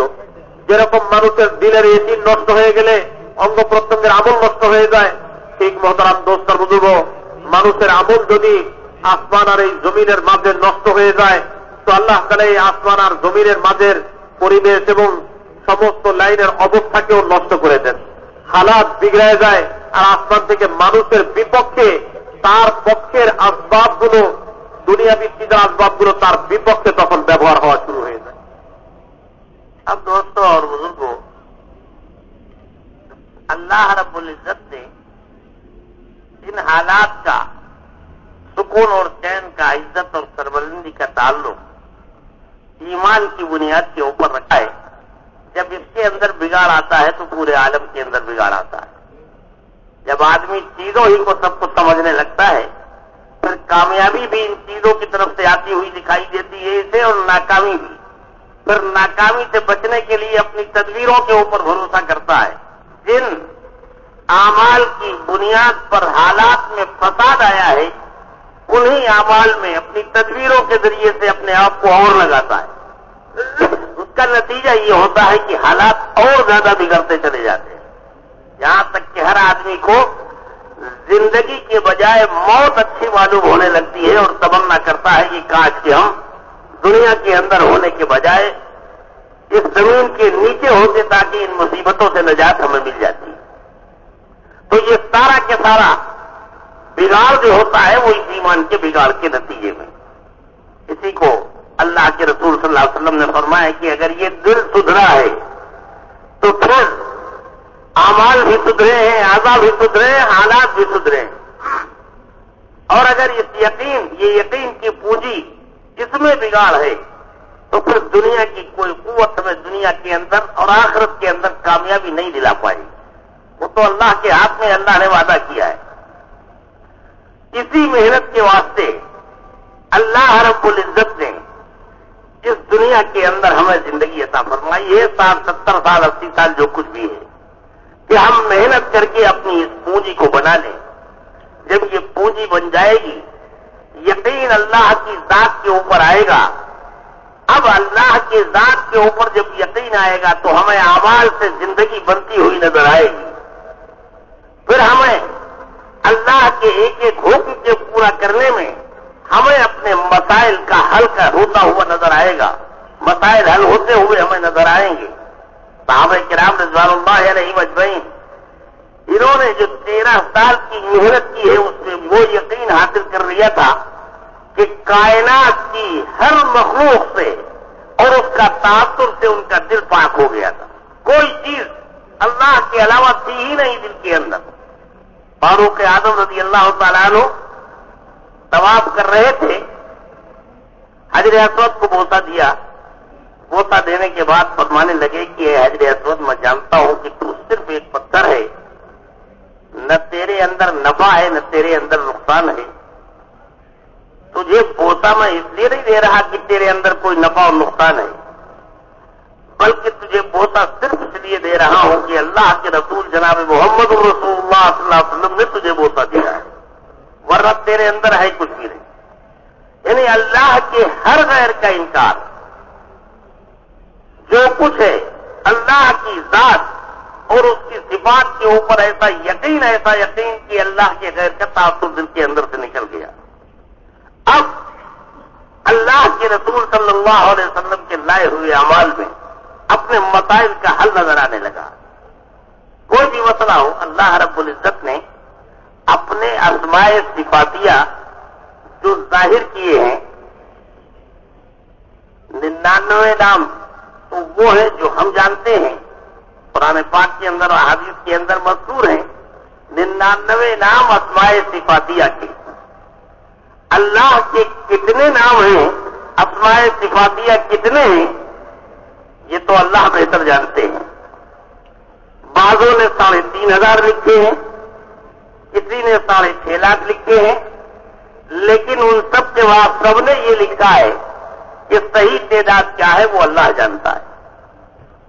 99 یہ ظاہر کیے گئے، اور 99 ایک طرف اللہ کی ذات کے اوپر ایمان لانے کی بھرپور محنت، اور اس محنت کے کرتے کرتے جب ہم مسائل ہمارے سامنے آئیں تو ان مسائل کے حل کے لیے اللہ رب العزت نے اپنے اسماء صفاتی ظاہر کیے.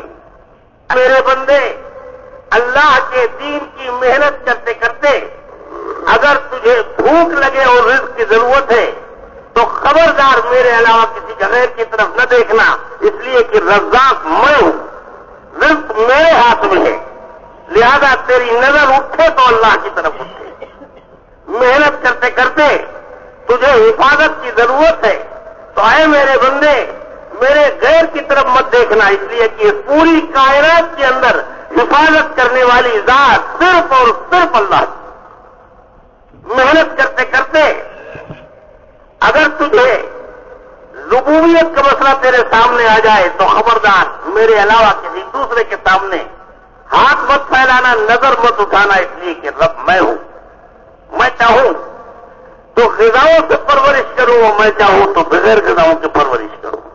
آدمی کھاتا چلا جائے نہ پیٹ بھرے. حضرت معاویہ رضی اللہ تعالیٰ عنہ فرماتے ہیں ایک زمانہ میرے اوپر گزرا ہے کہ کھاتے کھاتے میرے منہ کے جبڑے دکھنے لگتے تھے، لیکن پھر میرا پیٹ بھرنے کا نام ہی نہیں لیتا تھا.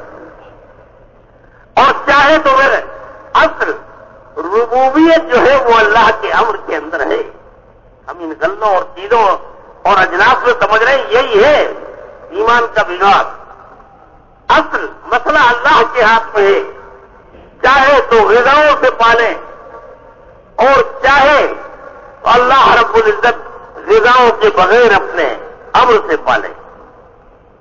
آخری زمانے میں جب ایمان والے اپنے ایمان کو بچانے کے لیے پہاڑوں کی کھو میں چلے جائیں گے، یاجوج ماجوج کا زمانہ ہوگا، پہاڑوں کی کھو میں چلے جائیں گے، وہاں ظاہر بات ہے کہ کھانے پینے کی شکلیں نہیں ہوں گی، چیزیں نہیں ہوں گی.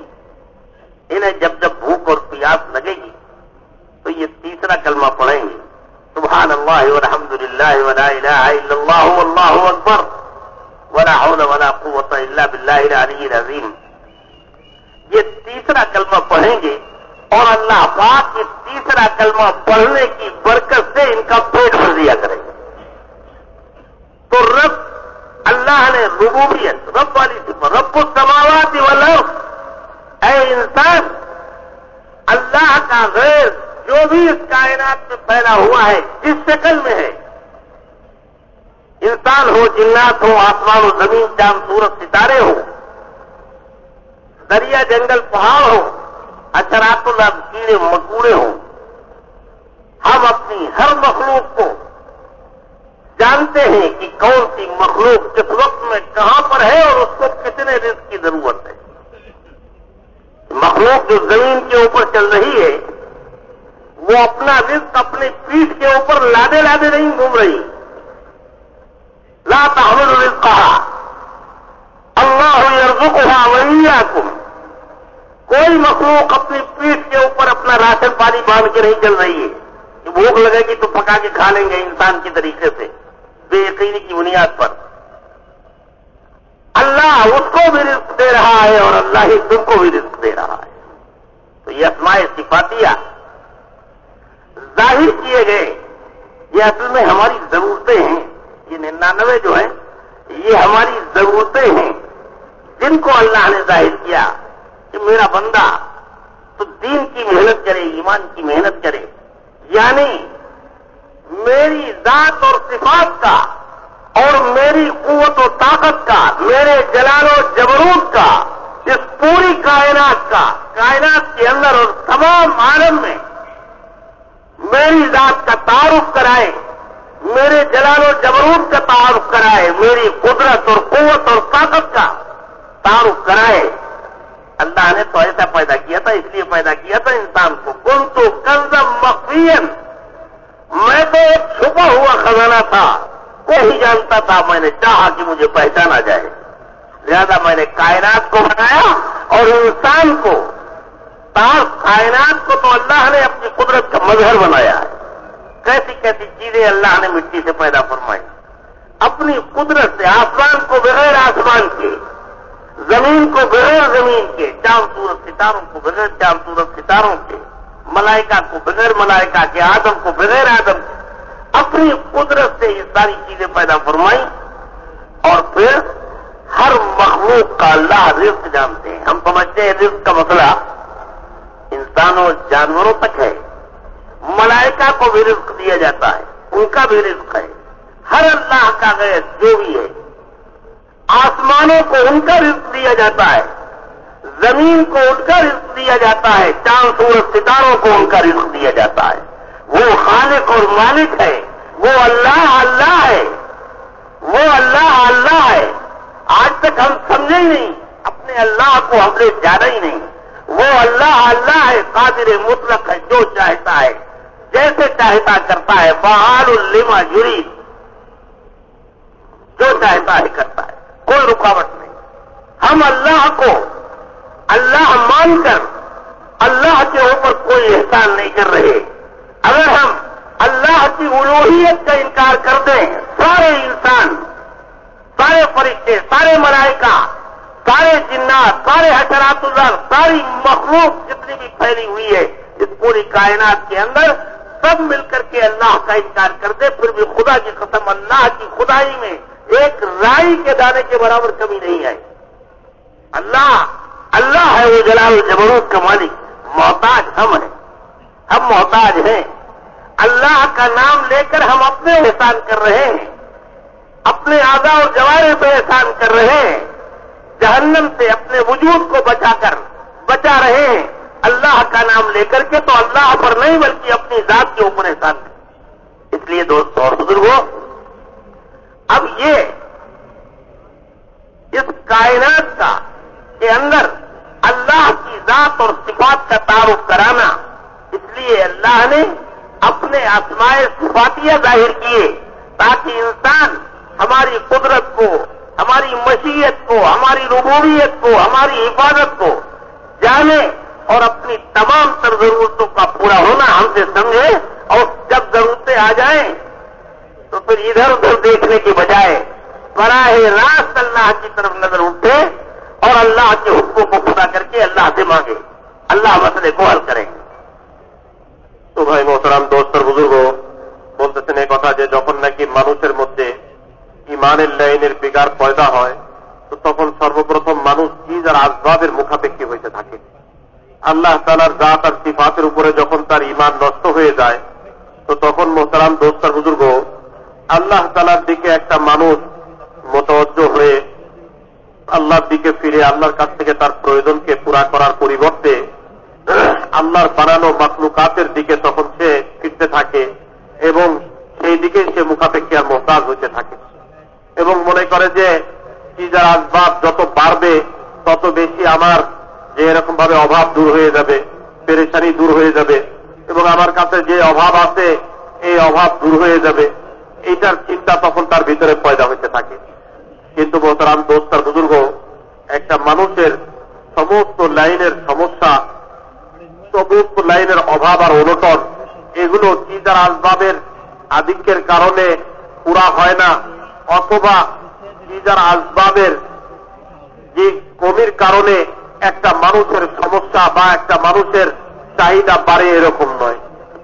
মোহতারাম দোস্ত আর বুজুর্গ, বলেন যে একজন মানুষের যত লাইনের সমস্যা, এই সব লাইনের সমস্যাকে সমাধানকারী হইলেন একমাত্র আল্লাহ তাআলা, আর একটা মানুষের যত লাইনের প্রয়োজন, এই সব লাইনের প্রয়োজনকে পুরা করনেওয়ালা হইলেন একমাত্র আল্লাহ তাআলা।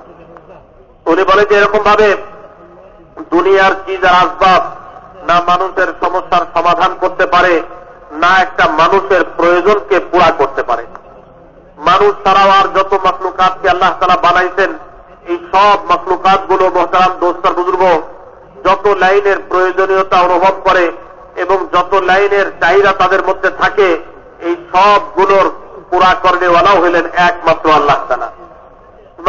মানুষের মধ্যে যে চিন্তা আছে সেটা হইল যে আমার যত লাইনের প্রয়োজন, আমার যত লাইনের চাহিদা, এগুলোর পুরা করার জন্য তো মাখলুকাতের প্রয়োজন, এগুলো পুরা করার জন্য তো চিজার আসবাবের প্রয়োজন। মোহতারাম দোস্ত আর বুজুর্গ, মানুষের দিলের মধ্যে যে, মানুষের ভিতরে যে গোস্তের টুকরাটা আছে, ওই দিলের মধ্যে যখন ইয়াকিনের লাইনের বিগার আছে, তো সর্বপ্রথম মানুষ চিজার আসবাবের মুখাপেক্ষী হইতে থাকে এবং এগুলোর মাধ্যমেই তার সমস্যার সমাধানকে সে দেখতে থাকে। আর যখন মানুষের দিলের ইয়াকিন সহি হয়ে যায়, আল্লাহ তাআলার সাথে তার সম্পর্ক পয়দা হয়ে যায়, তো তখন মোহতারাম দোস্ত আর বুজুর্গ আল্লাহ তাআলার হুকুমকে পুরা করার মাধ্যমে আল্লাহ তাআলার কাছ থেকে তখন সে তার প্রয়োজনকে পুরা করাইবার ফিকিরে পড়ে। যে সে চিন্তা করে যে আমি আল্লাহ তাআলার সাথে সম্পর্কযুক্ত হয়েছি, আল্লাহ তাআলার হুকুমকে আমি পুরা করব।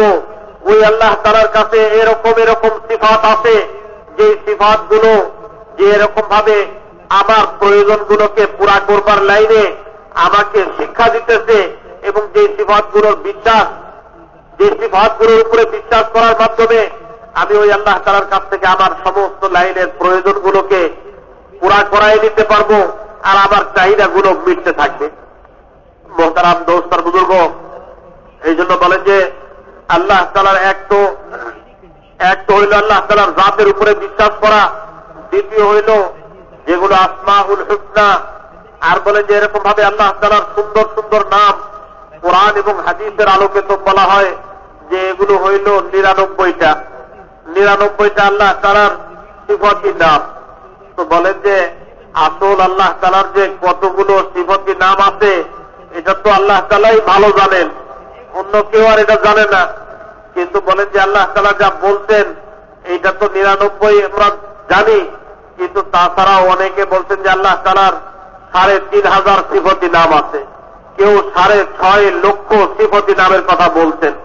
যে আল্লাহ তাআলার সিফাতি নামের তো কোনো সীমা নাই, যেহেতু আল্লাহ তাআলা এই সব কিছু পয়দা করে আপনার এই সিফাতি নামের মাধ্যমে বান্দাদেরকে শিখাইতেছেন যে দেখো বান্দা, তুমি আমার জাতের উপরে ইয়াকিন করবার পরে আমার কাছ থেকে যে সব কিছুর প্রয়োজন পুরা করাই নিতে পারবা আমার হুকুমকে পুরা করার দ্বারা, এইটা আমার এই সিফাতি নামগুলোর মাধ্যমে তুমি শিখো, এবং আমার এই সিফাতি নামগুলোকে শিখার পরে তুমি এটার উপরে বিশ্বাস করো, ইয়াকিন করো, তো আমার মাধ্যমে তোমার সব লাইনের প্রয়োজনগুলো পুরা হইতে থাকবে। মোহতারাম দোস্ত আর বুজুর্গ, বলেন যে এরকম ভাবে যখন একজন মানুষ আল্লাহ তাআলার জাতের উপরে ইয়াকিন রাখবে, এরপরে যখন সে এরকম ভাবে এই ইয়াকিনকে মজবুত করার জন্য মেহনতের ময়দানের মধ্যে নামবে, তো নামার পরে এক এক লাইনে তার এক একটা প্রয়োজন দেখা দিবে। এই জন্য বলেন যে আল্লাহ তাআলার সিফাতি নামগুলোর প্রয়োজন হইল আমাদের, অন্য কেউ এটার প্রয়োজন, আল্লাহ তাআলা এটার প্রয়োজনের জন্য যে এরকম ভাবে আল্লাহ নিজে এটার প্রয়োজন অনুভব করেন না, বলকে আমরা নিজেরা আল্লাহ তাআলার এই সিফাতি নামগুলোর উপরে ইয়াকিন করবার ব্যাপারে আমরা মুখাপেক্ষী, এবং এইটার থেকে এই সিফাতি নামগুলোর মাধ্যমে আল্লাহ তাআলার কাছ থেকে পাইবার জন্য আমরা মুখাপেক্ষী।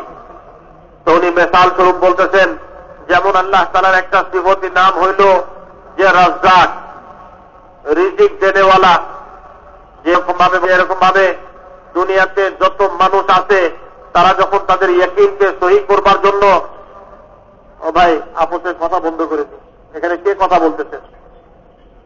তো বলে যে ভাই, যে মানুষের ইয়াকিনকে সহি করবার জন্য যখন সে মেহনত করবে, আর বলে যে মেহনত করতে করতে যে এরকম ভাবে তার মধ্যে তার যত লাইনের প্রয়োজন হবে, এই প্রয়োজনগুলোর মধ্যে থেকে একটা হইল যে তার খাবার সমস্যা, রিজিকের সমস্যা। তো আল্লাহ তাআলা বলতে চায় বান্দা যে আমি হইলাম রিজিক দেনেওয়ালা, আমি হইলাম সবচেয়ে বড় রিজিক দেনেওয়ালা রাজ্জাক। যে তোমার দিলের মধ্যে যেন এই বিশ্বাসটা মজবুত থাকে যে রিজিকের ব্যবস্থা একমাত্র আমার পক্ষ থেকে হয়ে থাকে, আমি একমাত্র রিজিক দেনেওয়ালা। দুনিয়ার চিন্তার আসবাব তোমাকে রিজিক দিবে না, দুনিয়ার কোন বস্তু আর ব্যক্তি তোমাকে রিজিক দিবে না। রিজিকের মালিক আর এর খাজানার মালিক হইলাম একমাত্র আমি। তো বলে যে এরকম ভাবে আল্লাহ তাআলা মানুষকে এই কথা শিক্ষা দিতেছেন তার এই সিফতি নামের মাধ্যমে যে আল্লাহ তাআলাই রিজিক দেনেওয়ালা। কোরআনে পাকের মধ্যে আল্লাহ তাআলা ফরমাইছেন, ওয়াকাম মিন দাব্বাতিন লা তাহমিলু রিজকাহা আল্লাহু ইয়ারযুকুহা ওয়া ইয়্যাকুম। যে জমিনের মধ্যে এরকম অনেক মখলুক আছে যারা রেশন পানি পিঠের মধ্যে নিয়ে ঘোরে না, কিন্তু আল্লাহ তাআলা তাদেরকেও রিজিক দেন আর তোমাদেরকেও রিজিক দান করেন। যে এরকম ভাবে তাদেরকেও রিজিক দিতেছেন আর তোমাদেরকেও রিজিক দিতেছেন। তো বলে যে এরকম ভাবে জমিনের মধ্যে শুধু মানুষ নয়, যত চতুষ্পদ জন্তু আছে, যত মখলুকাত আছে, আর বলে জমিন আছেন, আসমান আছে, আর যত চতুষ্পদ জন্তু আছে, আর গাছপালা কীট পতঙ্গ আছে, প্রত্যেকের পরিমাণ কোন জায়গাতে কাকে কি রিজিক দিতে হবে, এই সব কিছু আল্লাহ তাআলার ইলমের মধ্যে রয়ে গেছে। তো বলেন যে জমিনের রিজিক আল্লাহ ভিন্ন পৌঁছাইতেছেন, এবং কি রিজিক জমিনের জন্য এটা আল্লাহ তাআলা দিয়ে দিতেছেন, আসমানের জন্য, মখলুকাতের জন্য। বলে যে সব লাইনে আল্লাহ তাআলা তাদের প্রয়োজনকে পুরা করে দিতেছেন। বলে যে শুধু তাই না, ওই যে ছোট ছোট কীড়া পোকামাকড়, এই পোকামাকড়ের কি পরিমাণ রিজিক হবে এটা আল্লাহ তাআলাই ব্যবস্থা করে দিতেছেন। কোথায় সে অবস্থান করতেছে তার জায়গা পর্যন্ত আল্লাহ তাআলাই রিজিক পৌঁছায় দিতেছেন। তো আল্লাহ তাআলা বান্দাকে শুনাইছেন যে বান্দা, তুমি আমার উপরে ইয়াকিন করবার পরে যখন তুমি ইয়াকিনের ময়দানে মেহনত করবা এটাকে মজবুত করবার জন্য, তখন তোমার খাবারের প্রয়োজন হবে, তো চিন্তা করবা যে আমি রিজিক দেনেওয়ালা। আর আমি তো এরকম রিজিক দেনেওয়ালা যে যখন চাইবো তো খাবারের মাধ্যমে তোমাকে রিজিক দিব, আর যখন চাইবো তো তখন তো আমি বিনা খাবারে তোমার রিজিকের ব্যবস্থা করে দিব। তো বলেন যে এই জন্য যে কিয়ামতের আগে আগে যখন ইয়াজুজ মাজুজের জামানা হবে, তো বলেন যে সেই অবস্থায় একজন মানুষকে আল্লাহ তাআলা কিভাবে রিজিক দিবেন? বলেন যে আল্লাহ তাআলা এইভাবে তাকে প্রতিপালন করবেন যে গুহার মধ্যে থাইকা যে সে তৃতীয় কলমা পড়বে, সুবহানাল্লাহি ওয়াল হামদুলিল্লাহি ওয়া লা ইলাহা ইল্লাল্লাহু আল্লাহু আকবার ওয়া লা হাওলা ওয়া লা কুওয়াতা ইল্লা বিল্লাহ। বলেন যে এই দোয়া পড়বে তো তার পেট ভরে যাবে, আল্লাহ তাআলা তার পেট ভরার ব্যবস্থা করে দিবেন, তার রিজিকের চাহিদাকে আল্লাহ তাআলা পুরা করে দিবেন। তো মুহতারাম দোস্ত আর বুজুর্গ, বলেন যে এরকম ভাবে জমিনের মধ্যে আল্লাহ তাআলা তার এক নাম, যে এরকম ভাবে সিফতির নাম যেটা আল্লাহ তাআলা বান্দাদেরকে শুনাইছেন, সেটা হইল হাফিজ। হাফিজ কাকে বলে? ওই যে যত লাইনের হেফাজতের প্রয়োজন আছে, বান্দা যখন নিরাপত্তাহীনতায় ভোগে, তো ইমানের মেহনত করেওয়ালাদেরকে আল্লাহ তাআলা বুঝাইছেন যে দেখো, যখন তুমি নিরাপত্তাহীনতায় ভুগবা তখন একমাত্র স্রেফ আল্লাহ তাআলাই সবচেয়ে বড় হেফাজত করেওয়ালা, এই কথার ইয়াকিন তোমার দিলের মধ্যে থাকে, এছাড়া অন্য কোনো বিশ্বাস তোমার দিলের মধ্যে না থাকে। তো বলে যে এরকম ভাবে আল্লাহ তাআলা হইলেন রব, প্রতিপালক, সবকিছু আল্লাহ তাআলা প্রতিপালন করতেছেন। এই বিশ্বাস মানুষের মধ্যে পয়দা করাইবার জন্য আল্লাহ তাআলা তার এক সিফতি নামের ঘোষণা দিয়েছেন যে আমি হইলাম প্রতিপালক, আসমানের প্রতিপালক, জমিনের প্রতিপালক। আর বলেন যখন ভাবে তাআলা আসমানকে পয়দা করছেন আসমান ছাড়া, জমিনকে পয়দা করছেন জমিন ছাড়া, আদম আলাইহিস সালামকে পয়দা করছেন কোনো মানুষ ছাড়া, ফেরেশতাদেরকে পয়দা করছেন ফেরেশতা ছাড়া, এবং এগুলোকে প্রতিপালন করতেছেন আল্লাহ তাআলা কারো সাহায্য ছাড়া। তো মুহতারাম দোস্ত আর বুজুর্গ, বলেন যে এই সব কিছু প্রতিপালনের দায়িত্ব আল্লাহ তাআলা নিয়েছেন। আর বলেন যে এই জন্যই জমিনের মধ্যে মুহতারাম দোস্ত আর বুজুর্গ যত লাইনের মখলুক আছে, এই সব মখলুককে আল্লাহ তাআলা প্রতিপালন করতেছেন। কিন্তু মানুষের ইয়াকিনের মধ্যে যখন বিগার পয়দা হয়, ইমানের মধ্যে যখন বিশৃঙ্খলা আসে, বিগড়াও আসে, ইমান যখন মানুষের নষ্ট হয়ে যায়, তো তখন মানুষের মধ্যে থেকে যে এই বিশ্বাসও বাইর হয়ে যায় যে আল্লাহ তাআলার কাছে এই সিফাতি নামগুলো আছে, এগুলো তো আমরা আল্লাহ তাআলার এই সিফাতি নামের মুহতাজ, আল্লাহ তাআলা আমাদের মুহতাজ না। মুহতারাম দোস্তার বুজুর্গ উনি বলেন এই কথা যে আসমান এবং জমিনের মধ্যে সমস্ত মখলুকাত, সমস্ত ফেরেশতা, সমস্ত মানুষ, সমস্ত জিন্নাত, সমস্ত বস্তু, সমস্ত ব্যক্তি সবাই মিলে যদি আল্লাহ তাআলাকে অস্বীকার করে, আল্লাহ তাআলাকে ইনকার করে, তো বলেন যে খোদায়ে পাকের কসম, আল্লাহ তাআলা ওই জাত, যে আল্লাহ তাআলার ওই জাতের মধ্যে বিন্দুমান কোনো কমি আসবে না, বিন্দু পরিমাণ কোনো কমি আসবে না। আল্লাহ তাআলা হইলেন এত বড় সত্তা এবং জাত। এই জন্য বলেন যে আমরা আল্লাহ তাআলার হুকুমের মুহতাজ, আমরা আল্লাহ তাআলার মুহতাজ, আল্লাহ তাআলা আমাদের মুহতাজ না। এবং আল্লাহর জাত আর সিফাতের উপরে ইয়াকিন করে আমরা আমাদের নিজেদের উপরে ইহসান করতেছি, আল্লাহ তাআলার উপরে না। এই জন্য মুহতারাম দোস্তার বুজুর্গ ওই ইয়াকিনকে মজবুত করা এবং আল্লাহ তাআলার এই সিফাতি নামগুলোর উপরে বিশ্বাস কায়েম করে মুহতারাম দোস্তার বুজুর্গ নিজেদের উপরে ইহসান করা। আর বলেন যে সাথে সাথে আল্লাহ তাআলার হুকুমকে পুরা করার মাধ্যমে আমাদের দিলের মধ্যে খেয়াল আছে যে আল্লাহ তাআলার কাছে যতগুলো সিফাতি নাম আছে এগুলো আল্লাহ তাআলা প্রকাশ করে প্রমাণ করে আমাদেরকে দেখাইবেন যখন নাকি আমরা আল্লাহ তাআলার জাতের উপরে মজবুত বিশ্বাস রাখবো এবং ইয়াকিনকে দুরস্ত করব। এই জন্য বলতেছেন যে ভাই 60-70 বছরের যে জিন্দেগি, এই জিন্দেগি হইল यकीनকে सही करवा। एक मासूम बच्चा होता है छोटा सा, अपनी तमाम तर जरूरियात का हल अपनी मां की गोद को समझता है। जब कभी कोई जरूरत आई सीधा मां के पास दौड़ता है। छोटा सा बच्चा, भूख लगी तो खाने के लिए मां के पास दौड़ा, पानी की जरूरत हुई, प्यास लगी तो फिर मां के पास दौड़ा, पैसे लेने हुए तो भी मां के पास दौड़ा, कपड़े बदलने हुए तो भी मां के पास दौड़ा। कोई आदमी अगर इसको मारने के लिए दौड़ा तो भी ये मां की तरफ दौड़ा अपने आप को बचाने के लिए, मां की गोद। कोई आदमी इससे पैसे छीन रहा है फिर भी ये मां की तरफ, नहीं, अपने हर मसले में मां की तरफ देखता है, किसी दूसरे की तरफ उसकी नजर नहीं जाती। और मां के आगे गोद में वो जिद करता है, वो मचलता है। बाप मौजूद, भाई मौजूद, बहनें मौजूद, सब उसके सगे मौजूद हैं, लेकिन मां के अलावा किसी दूसरे की तरफ देखता भी नहीं। यहां तक कि उसके दिल के अंदर भी मां के अलावा किसी का ख्याल भी नहीं आता।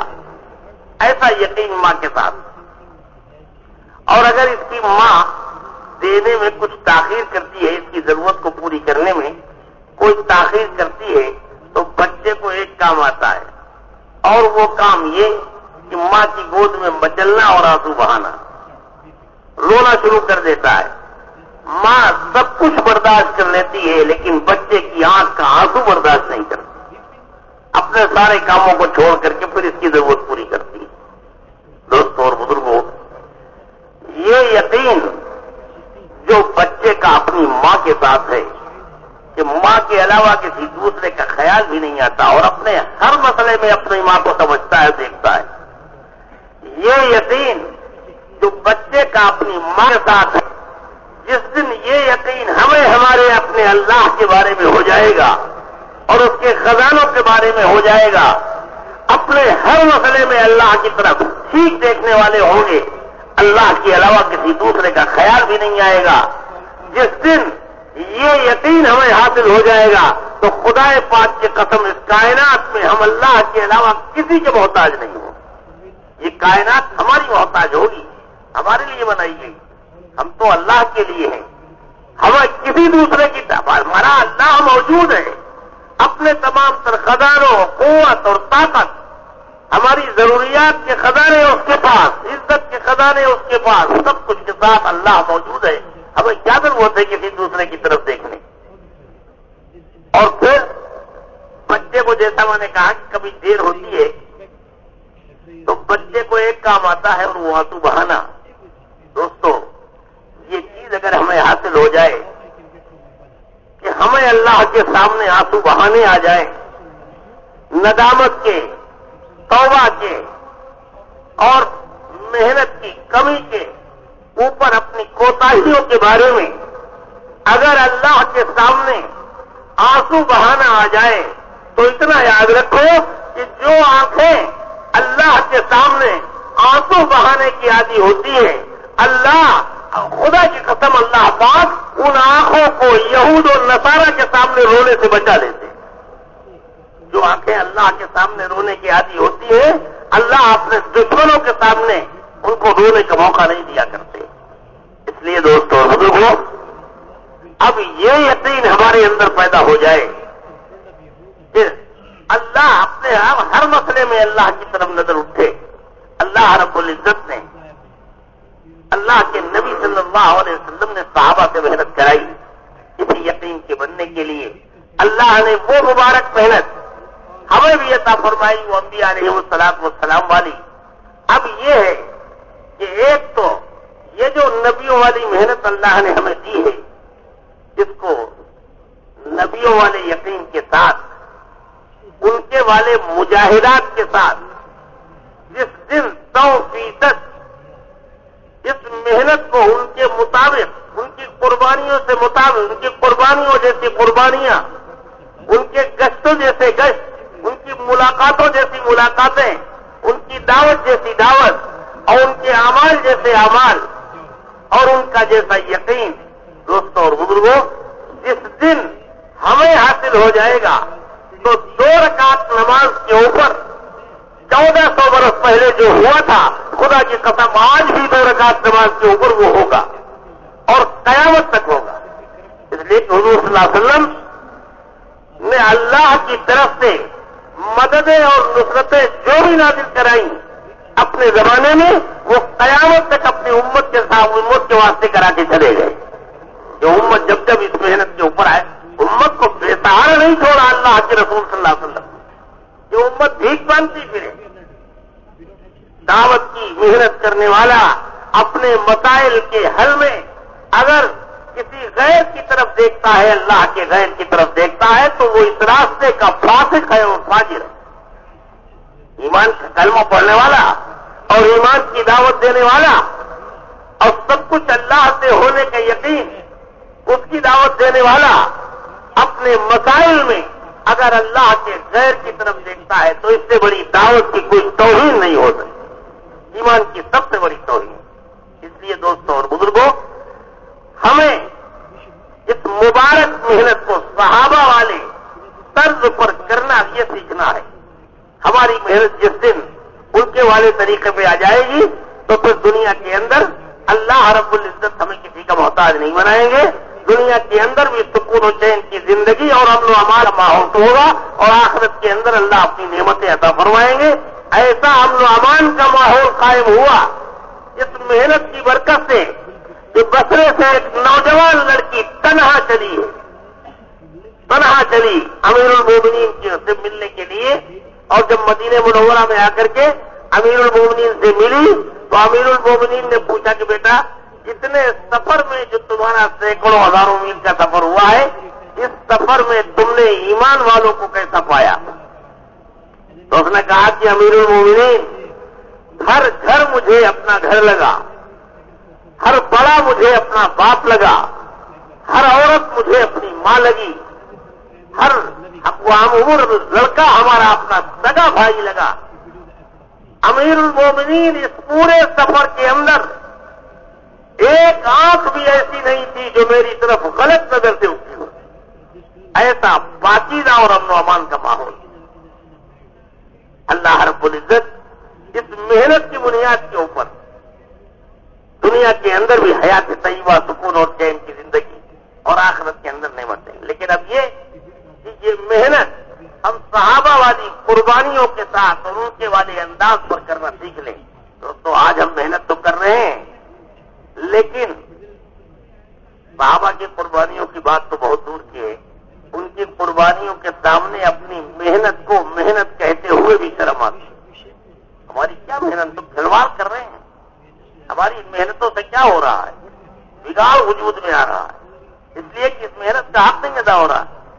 یہ کام ہماری تقریروں، بیانات اور ہماری تدبیروں اور مشوروں سے یہ کام نہیں چل رہا.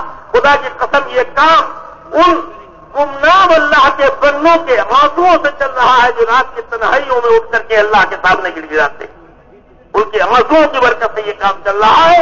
ये हमारे मशवरों से और हमारी तदबीरों से और हमारी राय और अक्ल और दानिश से कि ये काम नहीं चल रहा। ये काम अल्लाह का है, कुर्बानियों की बुनियाद पर चलेगा। मौलाना इफ्तार रहमतुल्लाह ने फरमाया करते थे, इस काम को कुर्बानियों के साथ करने का मिजाज बनाओ। अगर तुमने इस काम को कुर्बानियों के साथ करने का मिजाज बना लिया तो बातिल तुम्हारा मुकाबला नहीं कर सकता। उसके पास सब कुछ है मगर मुजाहिदा नहीं, कुर्बानी है, कुर्बानी उसके पास नहीं है। लेकिन अगर तुमने इस काम को सहूलत पर लाने की कोशिश की, आसानियां और सहूलत और राहत अगर इसके ऊपर लाने की कोशिश की, तो याद रखो बातिल तुमसे हजारों मील आगे बढ़ जाएगा, तुम उसका मुकाबला नहीं कर सकते। इसलिए कि उसके पास ऐसे इशरत के नक्शे बहुत ज्यादा हैं।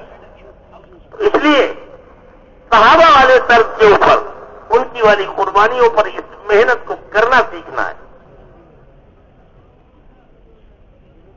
तो मोहतरम दोस्त और बुजुर्गों, বলতেছেন যে এরকম ভাবে আমাদের দিলের মধ্যে যদি ওই ইয়াকিন পয়দা হয়ে যায়, যে ইয়াকিন একটা ছোট বাচ্চার দিলের মধ্যে আছে, একটা ছোট বাচ্চার দিলের মধ্যে যে ইয়াকিনটা আছে, ওই ইয়াকিন যদি আমাদের দিলের মধ্যে পয়দা হয়ে যায়, যেরকম বাচ্চা ইয়াকিন করে যে কোনো সমস্যার মধ্যে এটার সমাধানকারী হইল একমাত্র তার মা। কোনো প্রয়োজন দেখা দিচ্ছে তো সে দৌড়ায় মায়ের কাছে আসে, খাবার প্রয়োজন হয়েছে তাহলেও সে দৌড়ায় মায়ের কাছে আসে, কেউ তাকে ভয় দেখাইছে এই সময় সে দৌড়ায় মায়ের কাছে আসে। আর এরকম ভাবে ঘুমের প্রয়োজন হয়েছে তখনও সে মায়ের কাছে আসে, পেশাব পায়খানার প্রয়োজন হইলেও সে মায়ের কাছে দৌড়ায় আসে। তো বলেন যে সব কিছুর ঠিকানা সে দেখে তার মায়ের কোলের মধ্যে। আর বলেন যে এরকম ভাবে বাপ আছে, ভাই আছে, আর বলেন যে এরকম ভাবে আত্মীয় স্বজন আছে, এই সব কিছু থাকা সত্ত্বেও সে মায়ের কাছে এসে তার সমস্ত লাইনের প্রয়োজনকে পুরা করার চেষ্টা করে। আর বলেন যে তার দিলের মধ্যে এতটুকু ওয়াসওয়াসাও বাকি থাকে না যে তার মানকেও তার প্রয়োজন পুরা। একেবারে শতভাগের মধ্যে শতভাগ তার দিলের মধ্যে বিশ্বাস যে আমার এখন যে প্রয়োজনটা আছে এটা মায়ের কাছে যায় পেশ করলেই অথবা মায়ের কাছে হাজির হইতে পারলে আমার এই প্রয়োজনটা হবে। আর বলেন যে কোনো কারণে যদি দেখা যায় যে মা তার প্রয়োজনকে পুরা করতে দেরি করতেছে, ওই যে এই অবস্থায় বাচ্চার কাজটা কি হয়, ওই যে এই অবস্থায় বাচ্চার হয় যে বাচ্চা ওই সময় এরকম ভাবে মায়ের কোলের মধ্যে যে এরকম ভাবে গড়াগড়ি শুরু করে আর সাথে সাথে তার চোখ দিয়ে পানি বের হওয়া শুরু হয়, কান্নাকাটি শুরু করে। আর বলেন যে মায়ের দিল বাচ্চার ব্যাপারে এত ব্যাকুল হয়ে যায় তখন যে একটা মা দুনিয়ার সব কিছু বরদাস্ত করতে পারে কিন্তু তার বাচ্চা ছোট কোলের বাচ্চার কান্নাকে সে সহ্য করতে পারে না। যখন বাচ্চা কান্না শুরু করে তো তখন মা তার চাহিদা পুরা না করা পর্যন্ত ক্ষান্ত হয় না, শান্ত হয় না। মোহতারাম দোস্ত আর বুজুর্গ, বলেন যে যেই দিন আমাদের দিলের মধ্যে ওই বাচ্চার দিলে যে তার মায়ের ব্যাপারে যে ইয়াকিন আছে ওই ইয়াকিন আমাদের দিলের মধ্যে পয়দা হবে, তো উনি বলেন যে আল্লাহ তাআলার কসম, আল্লাহ তাআলা আল্লাহ ছাড়া তার গায়ের যত জিনিস আছে এই সব জিনিসের কাছে মুখাপেক্ষী হওয়া থেকে আল্লাহ তাআলা আমাদেরকে বাঁচায় দিবেন।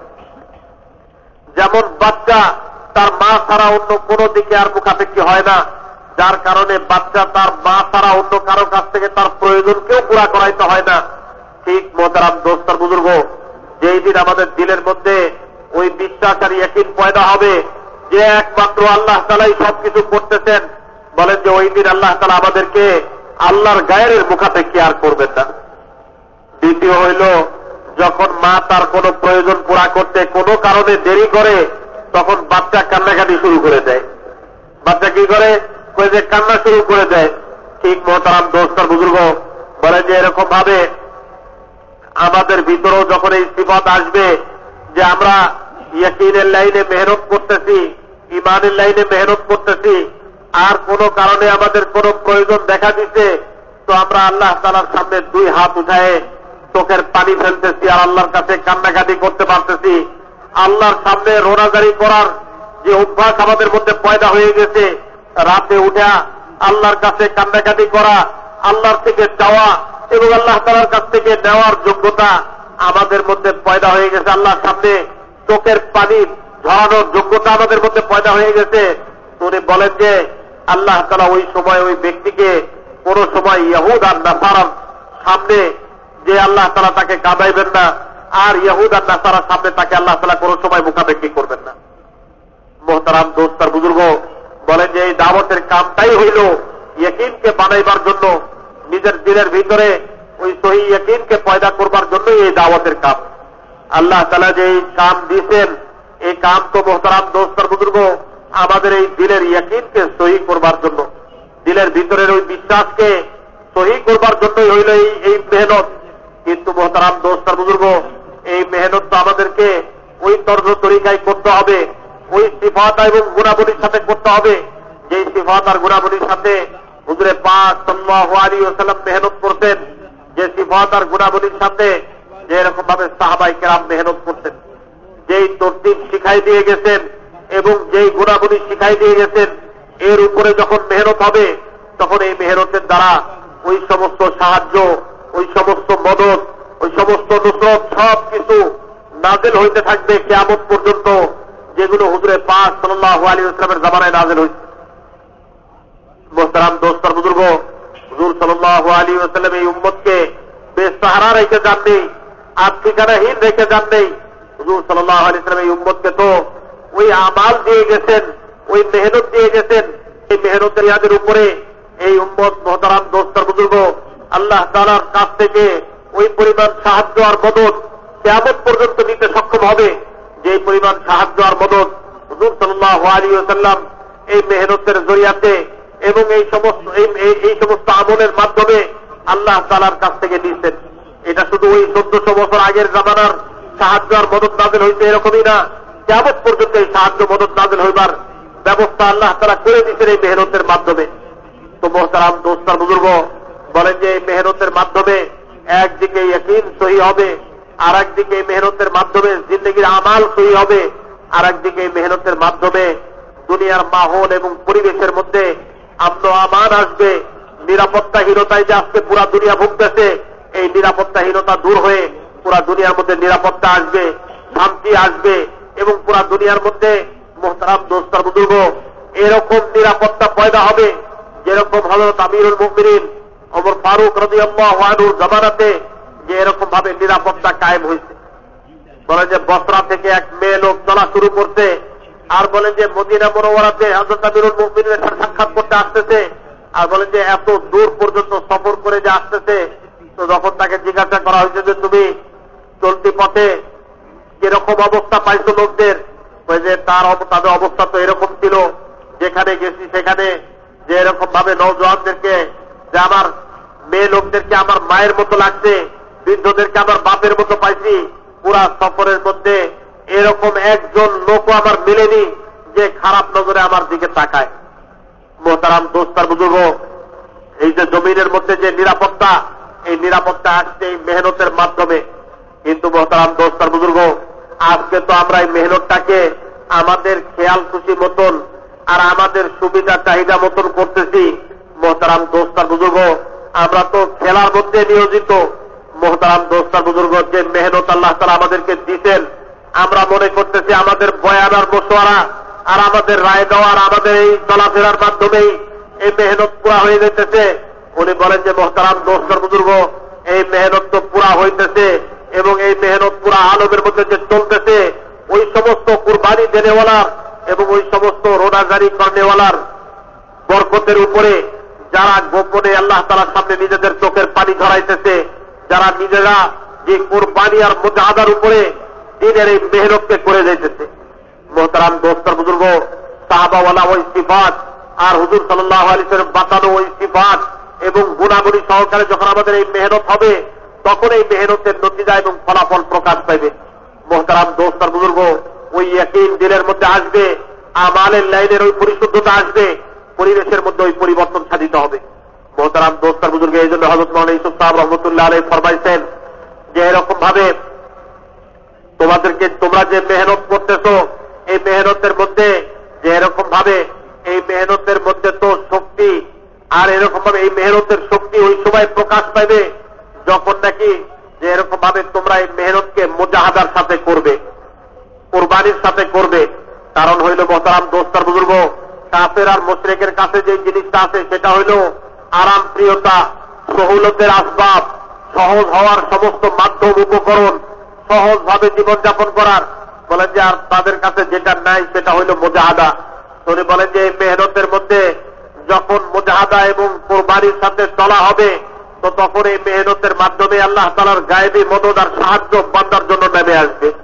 আর বলেন যে তোমরা যখন এই মেহনতের মধ্যে আসানি আর সুবিধা তালাশ করা শুরু করবে, সব লাইনের সুবিধা, সব লাইনের সহজ হওয়া, সব লাইনে এরকম ভাবে আসান হওয়া, সুবিধার তালাশের পিছনে পড়ে যাবে, তখন বলে যে কাফের মুশরিক হাজারো মাইল আগে তোমাদের চলে যাবে, যেহেতু আরাম আয়েশ এবং সুবিধার সব ধরনের উপকরণ আর মাধ্যম তাদের কাছে তোমাদের থেকে হাজারো গুণ বেশি। মোহতারাম দোস্তার বুজুর্গ, এই জিহাদাই রাস্তার মধ্যে, এই মুজাহাদাই আমাদেরকে এই রাস্তার মধ্যে হেদায়েতের ব্যবস্থা করে দিবে, জিন্দেগির পরিবর্তনের ব্যবস্থা করে দিবে এবং এই মুজাহাদার মাধ্যমে আল্লাহর মদদ আর সাহায্য এই মেহনতের মধ্যে নেবে। এই জন্য ভাইয়ের দোস্ত, দিলের ইয়াকিনের পরিবর্তনের জন্য, পরিবেশের মধ্যে পরিবর্তনের জন্য, জিন্দেগির মধ্যে যে এরকম ভাবে আরাম, জিন্দেগির মধ্যে চ্যান সুকুর আসবার জন্য এবং পবিত্র জিন্দেগিকে হাসিল করবার জন্য আল্লাহ তাআলা আমাদেরকে এই মেহনত দিয়ে দিচ্ছেন।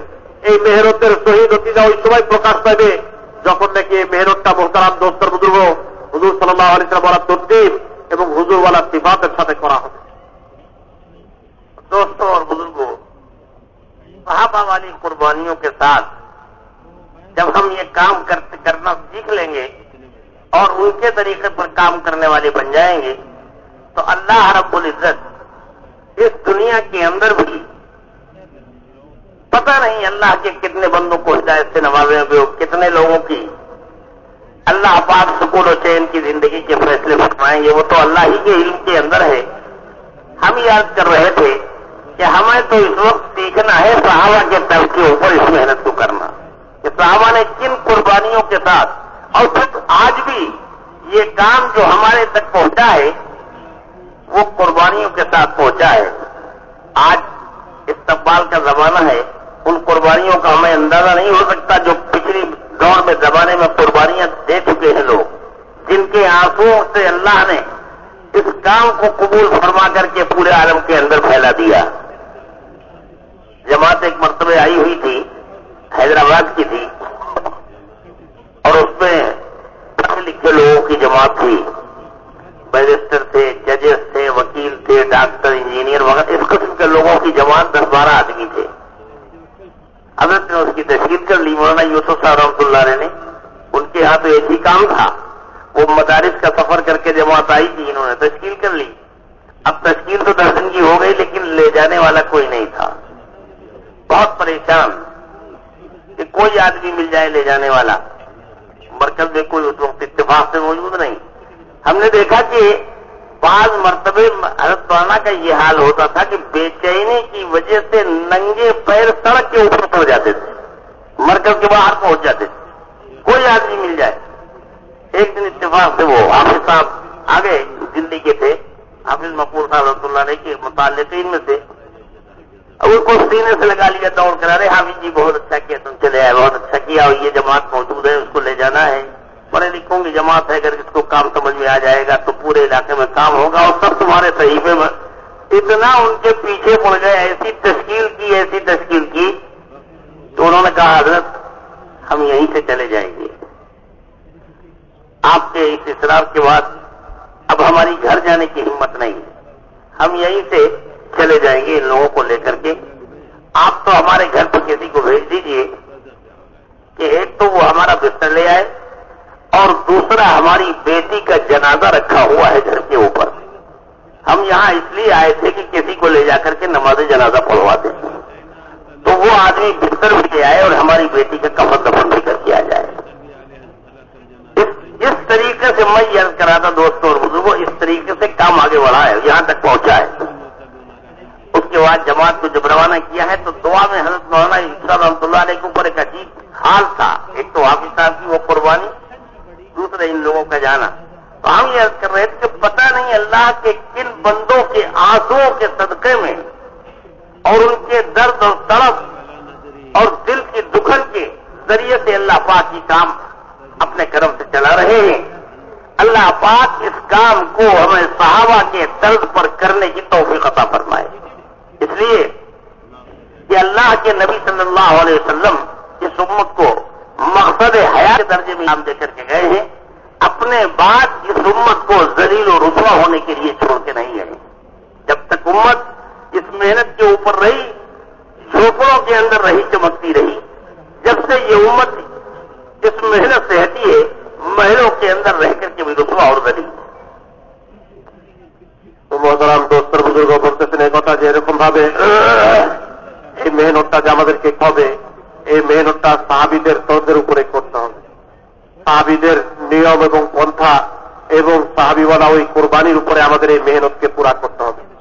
মহতারাম দোস্তর বুজুর্গ বলেন যে যখন সাহাবীওয়ালা ওই নিয়ম এবং পন্থা এবং ওই কোরবানি আর মুজাহাদার উপরে এই মেহনত আমাদের হইতে থাকবে, তো তখন মোহতারাম দোস্তার বুজুর্গ এই মেহনতের মাধ্যমে আল্লাহ তাআলা এক পরিবর্তন আনবেন।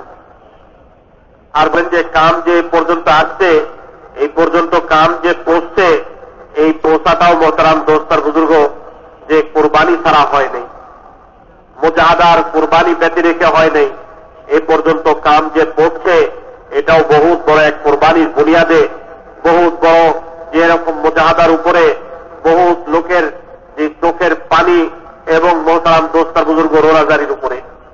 আজকে যে আল্লাহ তাআলা উনি বলেন যে আজকে তো ইস্তেকবালের জামানা, সব জায়গা থেকে মানুষ মানুষকে শুধু ইস্তেকবালই করতেছে। তবলিগওয়ালা হিসাবে মানুষের একজন আর একজনকে যে এরকম ভাবে কত লাইনের খায় খাতির করতেছে, যে আজকের এই জামানা পর্যন্ত তবলিগ পৌঁছা যে এটা বহুত বড় কোরবানির উপরে আর বহুত বড় মুজাহাদার উপরে, বহুত রোজাদারির পরে। মোহতারাম দোস্তার বুজুর্গ উনি বলতেছেন যে হযরত মাওলানা ইউসুফ সাহেব রহমতুল্লাহ আলাইহির জামানায় হায়দ্রাবাদ থেকে একটা জামাত আসলো। একটা জামাত বস্তি নিজামুদ্দিনের মধ্যে, মার্কাজ নিজামুদ্দিনের মধ্যে আসলো। আর বলেন যে এই জামাতটা আসার পরে হযরত রহমতুল্লাহ আলাইহি বড় বেচাইন হয়ে গেলেন। হযরত মাওলানা ইউসুফ সাহেব রহমতুল্লাহ আলাইহি যে জামাতকে কে নিয়ে যাবে। জামাতকে ওই সময় এরকম অবস্থা ছিল যে মার্কাজের মধ্যেও তেমন কেউ ছিল না নিয়ে যাবার জন্য। হযরত মাওলানা ইউসুফ সাহেব রহমতুল্লাহ আলাইহি অনেক সময় যে এরকম ভাবে এরকম জামাত, যে জামাতগুলো বাহির থেকে আসতো, চাই ওটা ওলামাদের জামাত হোক বা যে কোনো জামাত হোক, সেই জামাতগুলোর সহি তালিম আর তরবিয়তের জন্য সহি লোক তাদের সাথে জোড়া তশকিল করা তাদেরকে ওই একই কাম ছিল।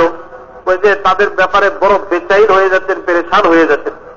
আর হায়দ্রাবাদ থেকে যে এই জামাতটা আসলো, এই জামাতটাও বড় খাওয়াস লোকদের জামাত ছিল। বড় বড় ব্যারিস্টার, ডাক্তার, ইঞ্জিনিয়ার আর বলেন যে বড় অফিসার, পদমর্যাদা সম্পন্ন পদবীধারী লোকেরা এই জামাতের মধ্যে ছিল। তো এরকম জামাতটা যখন নিজামুদ্দিনে আসছে, তো হযরত মাওলানা ইউসুফ সাহেব রহমতুল্লাহ আলাইহি বড় বেচাইন হয়ে গেলেন এই জামাত কে নিয়ে যাবে। আর হযরত রহমতুল্লাহ আলাইহি যে এরকম ভাবে এই ধরনের জামাত আসলে যে যখন এরকম ওনার মধ্যে চিন্তা সওয়ার হয়ে যেত, এরকম পেরেশান হয়ে যেতেন যে কখনো কখনো খালি পায়ে মার্কাজ নিজামুদ্দিন থেকে বাইরে সড়কের উপরে খালি পায়ে চলে আসতেন। পেরেশান হয়ে যেতেন, বেচাইন হয়ে যেতেন যে রাস্তার মধ্যে যদি কাউকে মেলে তাকে তশকিল করে এই জামাতের মধ্যে পাঠাবো, যদি রাস্তার মধ্যে কারো এরকম সাক্ষাৎ হয়ে যায়, এত পেরেশান হয়ে যেতেন। তো মোহতারাম দোস্ত বুজুর্গ বলেন যে ওই সময় দিল্লির এক ওনার সাথে সম্পর্ক রাখতেন এমন এক ব্যক্তি হাফেজ মকবুল সাহেব রহমতুল্লাহ আলাইহি, উনি আসছেন মার্কাজের মধ্যে। হযরত রহমতুল্লাহ আলাইহি তাকে এমন ভাবে বুঝাইছেন আর বুঝাইতে ওনাকে এরকম ভাবে তৈয়ার করতে করতে ওনার অবস্থা এরকম দাঁড়াইছে যে মোহতারাম দোস্তার বুজুর্গ উনি বলছেন যে হযরত আপনার ইসরারের উপরে এবং আপনার তরগিবের উপরে আমার তো হিম্মত হইতেছে না যে আমি বাসায় যায় তৈয়ার হয়ে আসবো। আমার তো আল্লাহর রাস্তায় যাওয়ার জন্য বিছনা বেডিং এর প্রয়োজন আছে। তো আপনি মেহেরবানি করে একজন লোককে পাঠান যে আমার বাসা থেকে বিছনাটা নিয়ে আসে, আমার সফরের এই সামানটা তৈয়ার করে নিয়ে আসে। কিন্তু এর সাথে আরো একটা কাজ করে আসতে হবে। আমি তো আপনার সাথে সাক্ষাৎ করতে আসছিলাম এই মার্কাজ নিজামুদ্দিনে, যে কাউকে এখান থেকে নিয়ে যাব। আমার ঘরের মধ্যে আমার মেয়ের ইন্তেকাল হয়ে গেছে, তার জানাজা পড়াইবার জন্য আর জানাজার নামাজে শরীক করাইবার জন্য কোন একজনকে চায়া নিয়ে আপনার কাছ থেকে যাবো ওই জানাজা পড়াইতে। এই জন্য আসছিলাম এই মার্কাজের মধ্যে। তো আমার বিছনা যে আনতে যাবে সে যেন আমার ওই মেয়ের একটু জানাজা পড়াইয়া তার কাপড় দাফনেরও ব্যবস্থা করে আসছে। আমার তো হিম্মত হইতেছে না আর বাড়িতে ফিরে যেতে। তো ঘরের মধ্যে মেয়ে নিজের মেয়ের জানাজা রাইখা হযরত মৌলানা ইউসুফ সাহেব রহমতুল্লাহ এর কথার উপরে সে আল্লাহ রাস্তায় বেরিয়েছে ওই হায়দ্রাবাদের ওই জামাতকে নিয়ে। তো মোহতারাম দোস্তার বুজুর্গ উনি বলতেছেন এই কথা, আজকে তো আমরা মনে করতেছি কাম এরকমই চলতেছে আর এরকম ভাবেই কাম এই পর্যন্ত পৌঁছে গেছে, এরকম নয় মোহতারাম দোস্তার বুজুর্গ। বলে যে কত লোকের কুরবানি আর কত লোকের এই পিছা ঘষা আর কত লোকের এরকম জান মারা আর কত লোকের চোখের পানি আর কত লোকের রোনাজারির উপরে আল্লাহ তাআলা কামকে আজকে এই পর্যন্ত পৌঁছাইছেন। আজকে তো মোহতারাম দোস্তার বুজুর্গ এই ইস্তেকবালের জামানার মধ্যে আমরা দেখতেছি যে আজকে তো সব জায়গাতেই যে তবলিগের নামে সবাই ইস্তেকবাল করতেছে, সবাই সব লাইনের সাহায্য সহযোগিতা করতেছে, কিন্তু মোহতারাম দোস্তার বুজুর্গ বড় কুরবানির উপরে আর বড় মুজাহাদার উপরে দাওয়াতের মেহনত আজকে এই জামানা পর্যন্ত পড়ছে। মোহতারাম দোস্তার বুজুর্গ যখন এই উম্মত এই মেহনতকে মকসদে হায়াত বানাইয়া জিন্দগির উদ্দেশ্যের দরজায় রেখা এই মেহনতকে করতেছিল, তখন তারা কুঠরির মধ্যে কুড়ে ঘরের মধ্যে থেকেও তো ইজ্জতের আসরে সমাসীন ছিল।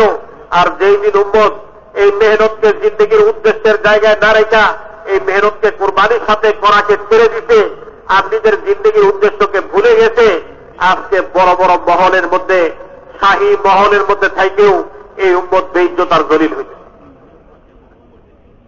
अल्लाह के रसूल सल्लल्लाहु अलैहि वसल्लम ने इस उम्मत का कयामत तक के लिए बका और तहफ़्फ़ुज़ इसलिए नहीं तय कराया था कि हमारे बाद ये उम्मत भिखारी बनकर के जिंदगी गुजारे। जिन कौमों को ये उम्मत खुद भीख दिया करती थी उनकी भिखारी बनकर के जिंदगी गुजारे, ऐसे जलील और रुसवा होने के लिए इस उम्मत को नहीं छोड़ा था। बल्कि उम्मत को तो वो मेहनत दे के गए थे जिस मेहनत की बुनियाद पर वांतुम लालून इन कुंतुम मोमिनीन उम्मत इस मकाम पर थी। दुनिया में इसके जरिए से खैर तकसीम हो रही थी, अपना सब कुछ कुर्बान करके इस उम्मत को यहां पहुंचाया था। सहाबा खुद फरमाते हैं आखिरी जमाने में हुजूर सल्लल्लाहु अलैहि वसल्लम के जिस्म पाक में सिवाय हड्डी चमड़ा और खून के कुछ नहीं रह गया, सब कुछ कुर्बान कर दिया। रात की रात तन्हाइयां हों, दिन के उजाले हों, कोई भी मौका कबूलियत का आया है तो खुद अपनी जात को नहीं, अपने घर वालों को नहीं, उम्मत की खातिर ऐसे बिलके और तड़पे हैं कि साहबा फरमाते थे कि हमने देखा मुल्तजम के ऊपर अल्लाह के नबी सल्लल्लाहु अलैहि वसल्लम ऐसा तड़प रहे थे जैसे भूखा और पियासा बच्चा अपनी मां की गोद में तड़पता है। सब कुछ बर्दाश्त किया। इस उम्मत की तरफ से कौन सी अजियत थी जो नहीं पहुंचाई गई? हुजूर सल्लल्लाहु अलैहि वसल्लम ने खुद फरमाया आयशा किसी भी नबी को इतना सताया नहीं गया है जितना मुझे सताया गया है। इस रास्ते में हज़रत आयशा सिद्दीक़ा रज़ियल्लाहु तआला अन्हा ने फरमाया कि अल्लाह के रसूल कौन सा दिन था जिस दिन आपको सबसे ज्यादा अजियत पहुंचाई गई? तो हुजूर सल्लल्लाहु अलैहि वसल्लम ने फरमाया कि आयशा जिस दिन ताइफ के मैदान में तेरी कौम के जवानों ने मेरे ऊपर पत्थर बरसाए, पूरी रूए जमीन के ऊपर शफ़क़त का हाथ रखने वाला कोई नहीं था, और मेरा हाल यह था कि मैं मजबूर होकर के जब कमजोरी में बैठ जाता था तो तेरी कौम के जवान मेरे बगल में हाथ उठा डाल करके और मुझे खड़ा करते थे और धक्के दे के चलाते थे और फिर पत्थर मारते थे। उससे ज्यादा सख्त दिन मेरे ऊपर कुछ ने कभी नहीं आया। अल्लाह को भी जलाल आया और फरिश्ते पहाड़ के भेज दिए गए, लेकिन अल्लाह के रसूल सल्लल्लाहु अलैहि वसल्लम ने उनके लिए बद्दुआ नहीं की, बल्कि अल्लाह से ये अर्ज किया कि अल्लाह ये नहीं तो इनकी औलादें ईमान लाएंगी, इनकी नस्लें ईमान लाएंगी। इतना सब कुछ अपने आप को इस अंदाज पर कुर्बान किया, और इस अंदाज पर कुर्बान करने के बाद भी आगे हमें भूले नहीं अल्लाह के नबी सल्लल्लाहु अलैहि वसल्लम। एक सहाबी हुजूर सल्लल्लाहु अलैहि वसल्लम की खिदमत में हाजिर हुए कि अल्लाह के रसूल दुनिया के अंदर हम बेचैन होते हैं, आकर के आपके चेहरे अनवर की जियारत कर लेते हैं, सुकून मिल जाता है। कयामत का दिन जो सबसे ज्यादा उलझन और बेचैनी का दिन होगा, उस दिन हम आपको कहां पाएंगे, कहां मिलेंगे आप हमें? हुजूर सल्लल्लाहु अलैहि वसल्लम ने फरमाया कि अगर तुम उस दिन हमें तलाश करना चाहो तुम मीज़ान अदल के पास आ जाना जहां मेरी उम्मत के अमाल तोले जा रहे होंगे। मैं अगर मेरी उम्मत के गुनाह ज्यादा होंगे किसी के तो मैं अल्लाह से अर्ज करूंगा कि अल्लाह ये मेरा उम्मती है, आप इसे माफ फरमा दीजिए। यानी वहां भी हमें नहीं बुलाया अल्लाह के नबी सल्लल्लाहु अलैहि वसल्लम ने। वहां न मिलू हौज़े कौसर पे आ जाना, अपने उम्मतियों को पानी पिला रहा होगा। वहां न मिलूं तो फिर पुल सरात के ऊपर आ जाना।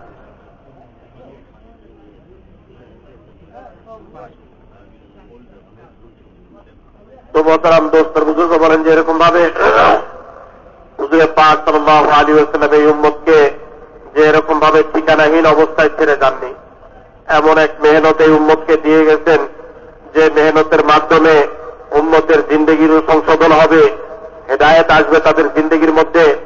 আর বলেন যে যে মেহনতের জরিয়াতে উম্মতের জিন্দেগির মধ্যে এক পরিবর্তন আসবে, সাথে সাথে এই উম্মত আল্লাহ তাআলার খাজানা থেকে সরাসরি উপকৃত হইতে পারে, এরকম ঈমানও তাদের মধ্যে পয়দা হবে। এমন এক মেহনত এই উম্মতকে দিয়ে গেছেন যেই মেহনতের দ্বারা বলেন যে মোহতারাম দোস্ত আর বুজুর্গ এই উম্মতকে যে এরকম ভাবে অন্যের কাছে মুখাপেক্ষী হওয়া থেকে বাঁচাই দিয়ে গেছেন। উনি বলেন যে এই মেহনত ছেড়ে দেওয়ার কারণে আজকে ওই সমস্ত কওমদের কাছে আমাদেরকে মোহতাজ হইতে হইতেছে যারা এই মেহনত করা অবস্থাতে মুসলমানদের কাছে মোহতাজ হয়ে চলতেছিল। হুজুরের জামানাতে যারা মুসলমানদের কাছে মোহতাজ হইয়া বশ্যতা স্বীকার করে চলতেছিল, ওই মেহনতকে ছাড়বার কারণে আজকে মুসলমানেরা তাদের কাছে মোহতাজ হইয়া জিন্দগি যাপন করতেছে। মোহতারাম দোস্ত আর বুজুর্গ বলেন যে এই কুরবানির সাথে যখন এই মেহনতকে করা হবে তখন মোহতারাম দোস্ত আর বুজুর্গ এই মেহনতের জরিয়াতে দিলের মধ্যে ইয়কিন বাড়বে, আর জিন্দগির মধ্যে আমাল সহি হবে, আর আল্লাহ তাআলার খাজানা থেকে নিবার যোগ্যতা আসবে, আর মানুষের কাছে মোহতাজ আর মুখাপেক্ষী হওয়া থেকে আল্লাহ তাআলা আমাদেরকে বাঁচাই দিবেন। সেই জন্য বলেন যে এই মেহনতটা কুরবানি চায়, এই মেহনতটা মুজাহাদা চায়, যে কুরবানি হুজুরে পাক সাল্লাল্লাহু আলাইহি ওয়াসাল্লাম করতেন। এই জন্য সাহাবীরা বলতেন যে আখেরি জামানাতে হুজুরের শরীরে শুধু হাড্ডি আর চামড়া ছাড়া আর কিছু বাকি আছিল না, এরকম মেহনত আর মুজাহাদা করতেন। সাহাবায়ে কেরাম ফরমাইছেন যে আমরা হুজুরে পাক সাল্লাল্লাহু আলাইহি ওয়াসাল্লামকে দেখছি উনি মুলতাজিমের মধ্যে এরকম ভাবে তরপাইতেছেন যে এরকম একটা ক্ষুধার্ত বাচ্চা যে ক্ষুধার তাড়নায় তার মায়ের কোলের মধ্যে গড়াগড়ি করে। উম্মতের জন্য এরকম যে এরকম ভাবে মেহনত আর কুরবানি করতেন, মুজাহাদা উঠাইছেন, যে এরকম ভাবে ওই মুলতাজিমের মধ্যে নিজের জন্য না উম্মতের জন্য দোয়া করতেন। আর এরকম কষ্ট আর মুজাহাদা এই উম্মতের জন্য উঠাইছেন, এই উম্মতকে খালি হাতে ছেড়ে যাননি। এই উম্মতের জন্য এরকম কষ্ট আর মুজাহাদা উঠাইয়া যে এরকম ভাবে দুনিয়ার জিন্দগিতে এই উম্মত কখনো বেইজ্জতার জলিল না হয়, আর আগে সামনে কোন সময় যেন এই উম্মত বেইজ্জত এবং জিল্লতির মধ্যে না পড়ে সবকিছুর ব্যবস্থা করে রেখে গেছে। তো মোহতারাম দোস্ত আর বুজুর্গ হুজুরে পাক সাল্লাল্লাহু আলাইহি ওয়াসাল্লাম ফরমাইছেন যে এই রাস্তায় আমাকে যত কষ্ট দেওয়া হয়েছে এত কষ্ট আর কাউকে দেওয়া হয়নি, আর এই রাস্তায় আমাকে যত ভয় দেখানো হয়েছে এত ভয় আর কাউকে দেখানো হয়নি। মোহতারাম দোস্ত আর বুজুর্গ হযরত আয়েশা রাদিয়াল্লাহু তাআলা বলতেন যে ইয়া রাসূলুল্লাহ সবচেয়ে কষ্ট আর কুরবানির দিন আপনার কাছে কোনটা ছিল? হুজুরে পাক সাল্লাল্লাহু আলাইহি ওয়াসাল্লাম ফরমাইছেন যে আয়েশা ওই তায়েফের দিন ছিল, যে তায়েফের দিন তোমার কওম আমার উপরে পাথর নিক্ষেপ করতেছিল, আর পাথর খাইয়া যে আমি বসে যাইতেছিলাম, চলার শক্তি আমার মধ্যে বাকি ছিল না। তো ওই সময় নওজোয়ান আয়েশা আমার বগলের নিচে ধইরা যে আমাকে দাঁড় করাইয়া জবরদস্তি চালাইতো, আর চলন্ত অবস্থায় তারা আবার আমার শরীরের মধ্যে পাথর নিক্ষেপ করত। মোহতারাম দোস্ত আর বুজুর্গ এই কষ্ট আর কুরবানি শুধু নিজের জন্য করেন নাই, এই উম্মতের নাজাতের জন্য করে গেছে। আর এরকম কুরবানির পরে মোহতারাম দোস্ত আর বুজুর্গ বলেন যে উম্মতের জন্য বদদোয়া করেন নাই, হালাকতের বদদোয়া করেন নাই, বলকে উম্মতের জন্য দোয়া করতেন যে আল্লাহ এরা যদি হেদায়েতের মধ্যে না আসে, এদের বংশধর এক সময়ে যে আল্লাহ হেদায়েতের উপরে আসবে এদেরকে ধ্বংস করেন না। পাহাড়ের ফেরেশতা আসছে আর ধ্বংস করে দেওয়ার ফেরেশতা নাযিল হইতে হুজুরে পাক সাল্লাল্লাহু আলাইহি সাল্লাম তাদেরকে অনুমতি দেন নাই, আর নিজেও বদদোয়া করেন নাই। আর বলেন যে এরকম ভাবে শুধু দুনিয়ার জিন্দগিতে নয়, মৌতের পরে এই উম্মতের কোথাও কোনো সমস্যা না হয় এই জন্য হুজুরে পাক সাল্লাল্লাহু আলাইহি ওয়াসাল্লাম বড় ব্যতিব্যস্ত থাকবেন। বলে যে এরকম ভাবে হাসরের ময়দানের মধ্যে কোথায় হুজুরে পাক সাল্লাল্লাহু আলাইহি ওয়াসাল্লামকে পাওয়া যাবে এই ব্যাপারে সাহাবীরা এসে জিজ্ঞাসা করতেন। আর জিজ্ঞাসা করাটা বড় আদবের সাথে ছিল। বলতেন এই কথা যে ইয়া রাসূলুল্লাহ, দুনিয়াতে আমাদের দিলের মধ্যে কোন লাইনের পেরেশানি আসলে আমরা কি করি, সাথে সাথে আপনার দরবারে হাজির হই, আপনার চেহারা মোবারকের প্রতি দর্শন করি, আর আপনার চেহারা দেখার সাথে সাথে আমাদের দিলের সমস্ত পেরেশানি দূর হয়ে যায়। কিন্তু ইয়া রাসূলুল্লাহ, আপনি যখন দুনিয়া বিদায় নিয়ে যাবেন আর আমরাও দুনিয়া থেকে বিদায় নিয়ে যাব, ওই সময় আমরা আপনাকে কোথায় পাবো আর কোথায় দেখবো? হুজুরে পাক সাল্লাল্লাহু আলাইহি ওয়াসাল্লাম বলতে চিন্তার কোনো কারণ নেই। তোমরা যখন হাসরের ময়দানের মধ্যে আমাকে তালাশ করতে চাইবে তখন আমাকে ওই জায়গাটায় আগে তালাশ করবে যে জায়গাটার মধ্যে আমার উম্মতের নেকি বদির ওজন হয়, অর্থাৎ মিজানের পাল্লার কাছে নেকি বদি ওজনের পাল্লার পাশে তুমি আমাকে পাইবে। কোন সময় এই পাল্লার পাশে, কোন সময় উম্মতের সুপারিশের জন্য পুলসিরাতের পাশে, কোন সময় বিভিন্ন জায়গার মধ্যে তোমরা আমাকে তালাশ করে দিবে। ওই জায়গাতে আমি তোমাদের জন্য সুপারিশ করব। دوستوں اور بزرگوں، اللہ کے نبی صلی اللہ علیہ وسلم نے زندگی کی ایک ایک سانس امت کے لیے قربانی کی، اپنے آپ کو بالکل کھلا دیا۔ نبوت کے ملنے کے بعد سے لے کر کے وصال تک کا کوئی لمحہ ایسا نہیں ہے جو امت کے غم سے خالی ہو۔ چنانچہ حدیث کے اندر ہے اللہ کے نبی صلی اللہ علیہ وسلم قیامت کے میدان میں اتنا لمبا سجدہ کریں گے امت کے لیے، 6 دن کا سجدہ ہوگا، اور اس کے اندر ایسی اللہ کی حمد و ثنا بیان کریں گے کہ آج تک کسی نبی نے اور فرشتے نے اللہ کی ایسی حمد و ثنا نہیں بیان کی ہو۔ لایا جائے گا مقام محمود کے نبی امی تشریف رکھیں، اللہ عرض کریں گے کہ اللہ یہ آپ کا احسان اور کرم ہے، لیکن میں اگر جنت میں چلا جاؤں گا اس پہ بیٹھ کر کے تو میرے بعد میری امت کہاں جائے گی، کیا ہوگا اس کا؟ وہ ہاتھ رکھ لیں گے، اور یہ 6 دن کا لمبا سجدہ جو ہے، اس سجدے 6 دن گزر جائیں گے، اللہ کی طرف سے حکم ہوگا کہ نبی امی سر اٹھائیے، کہیے جو مانگیے پورا کیا جائے گا، جو کہیے قبول کیا جائے گا، سر اٹھائیے۔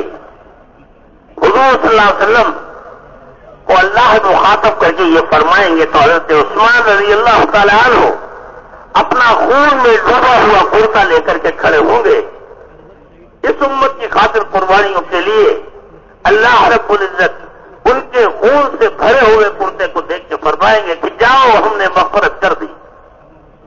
میں دوستوں اور بزرگوں یہ عرض کر رہا تھا، اللہ کا وہ نبی ہمیں دین کی جو محنت دے کر کے گیا، جس کے اوپر اس امت کو کھڑا کیا تھا، اس محنت کا حق یہ ہے، پوری بصیرت کے ساتھ کرنے کا مطلب یہ ہے کہ پورے یقین کے ساتھ، صحابہ کی قربانیوں کے ساتھ، صحابہ کی نیتوں کے ساتھ، تمام تر استعداد اور قوت اور جذبات، خیالات، احساسات، تصورات، جو کچھ بھی اللہ نے دیا ہے وہ سارا کا سارا لے کر کے روئے زمین کے چپے چپے کے اوپر محنت کرنا، یہ ہماری ذمہ داری ہے۔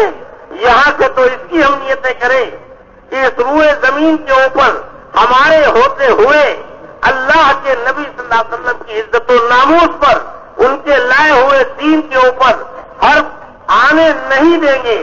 ہماری جانیں بھری چلی جائیں لیکن اللہ کے نبی صلی اللہ علیہ وسلم کے دین کے اوپر ہم کسی قسم کا حرف نہیں آنے دیں گے۔ اس کے لیے اپنی جان، اپنا مال، اپنا وقت لے کر کے اللہ کے راستے میں زندگی کا ایک ایک لمحہ خرچ کرنا مقصد حیات بنا لیں اور طے کریں آج تک جتنا بھی قصور ہوا ہے اس محنت کے سلسلے میں، اللہ اپنے کرم سے اس قصور کو معاف فرما دے، اور آئندہ کے لیے طے کریں کہ اس محنت کو اس وقت تک ہم یا تو اللہ عمومی سطح کے اوپر بڑھوا دے یا محنت کرتے کرتے ہم ہی دنیا میں ہم پکڑ جائیں، اور اس کے لیے کم سے کم اس وقت ہر سال 4 مہینے خروج نکلنے کی نیت کے ساتھ ساتھ اس وقت رکھا ہو کر کے لوگ 4 مہینے کے لیے اللہ کے راستے میں نکلنے کو تیار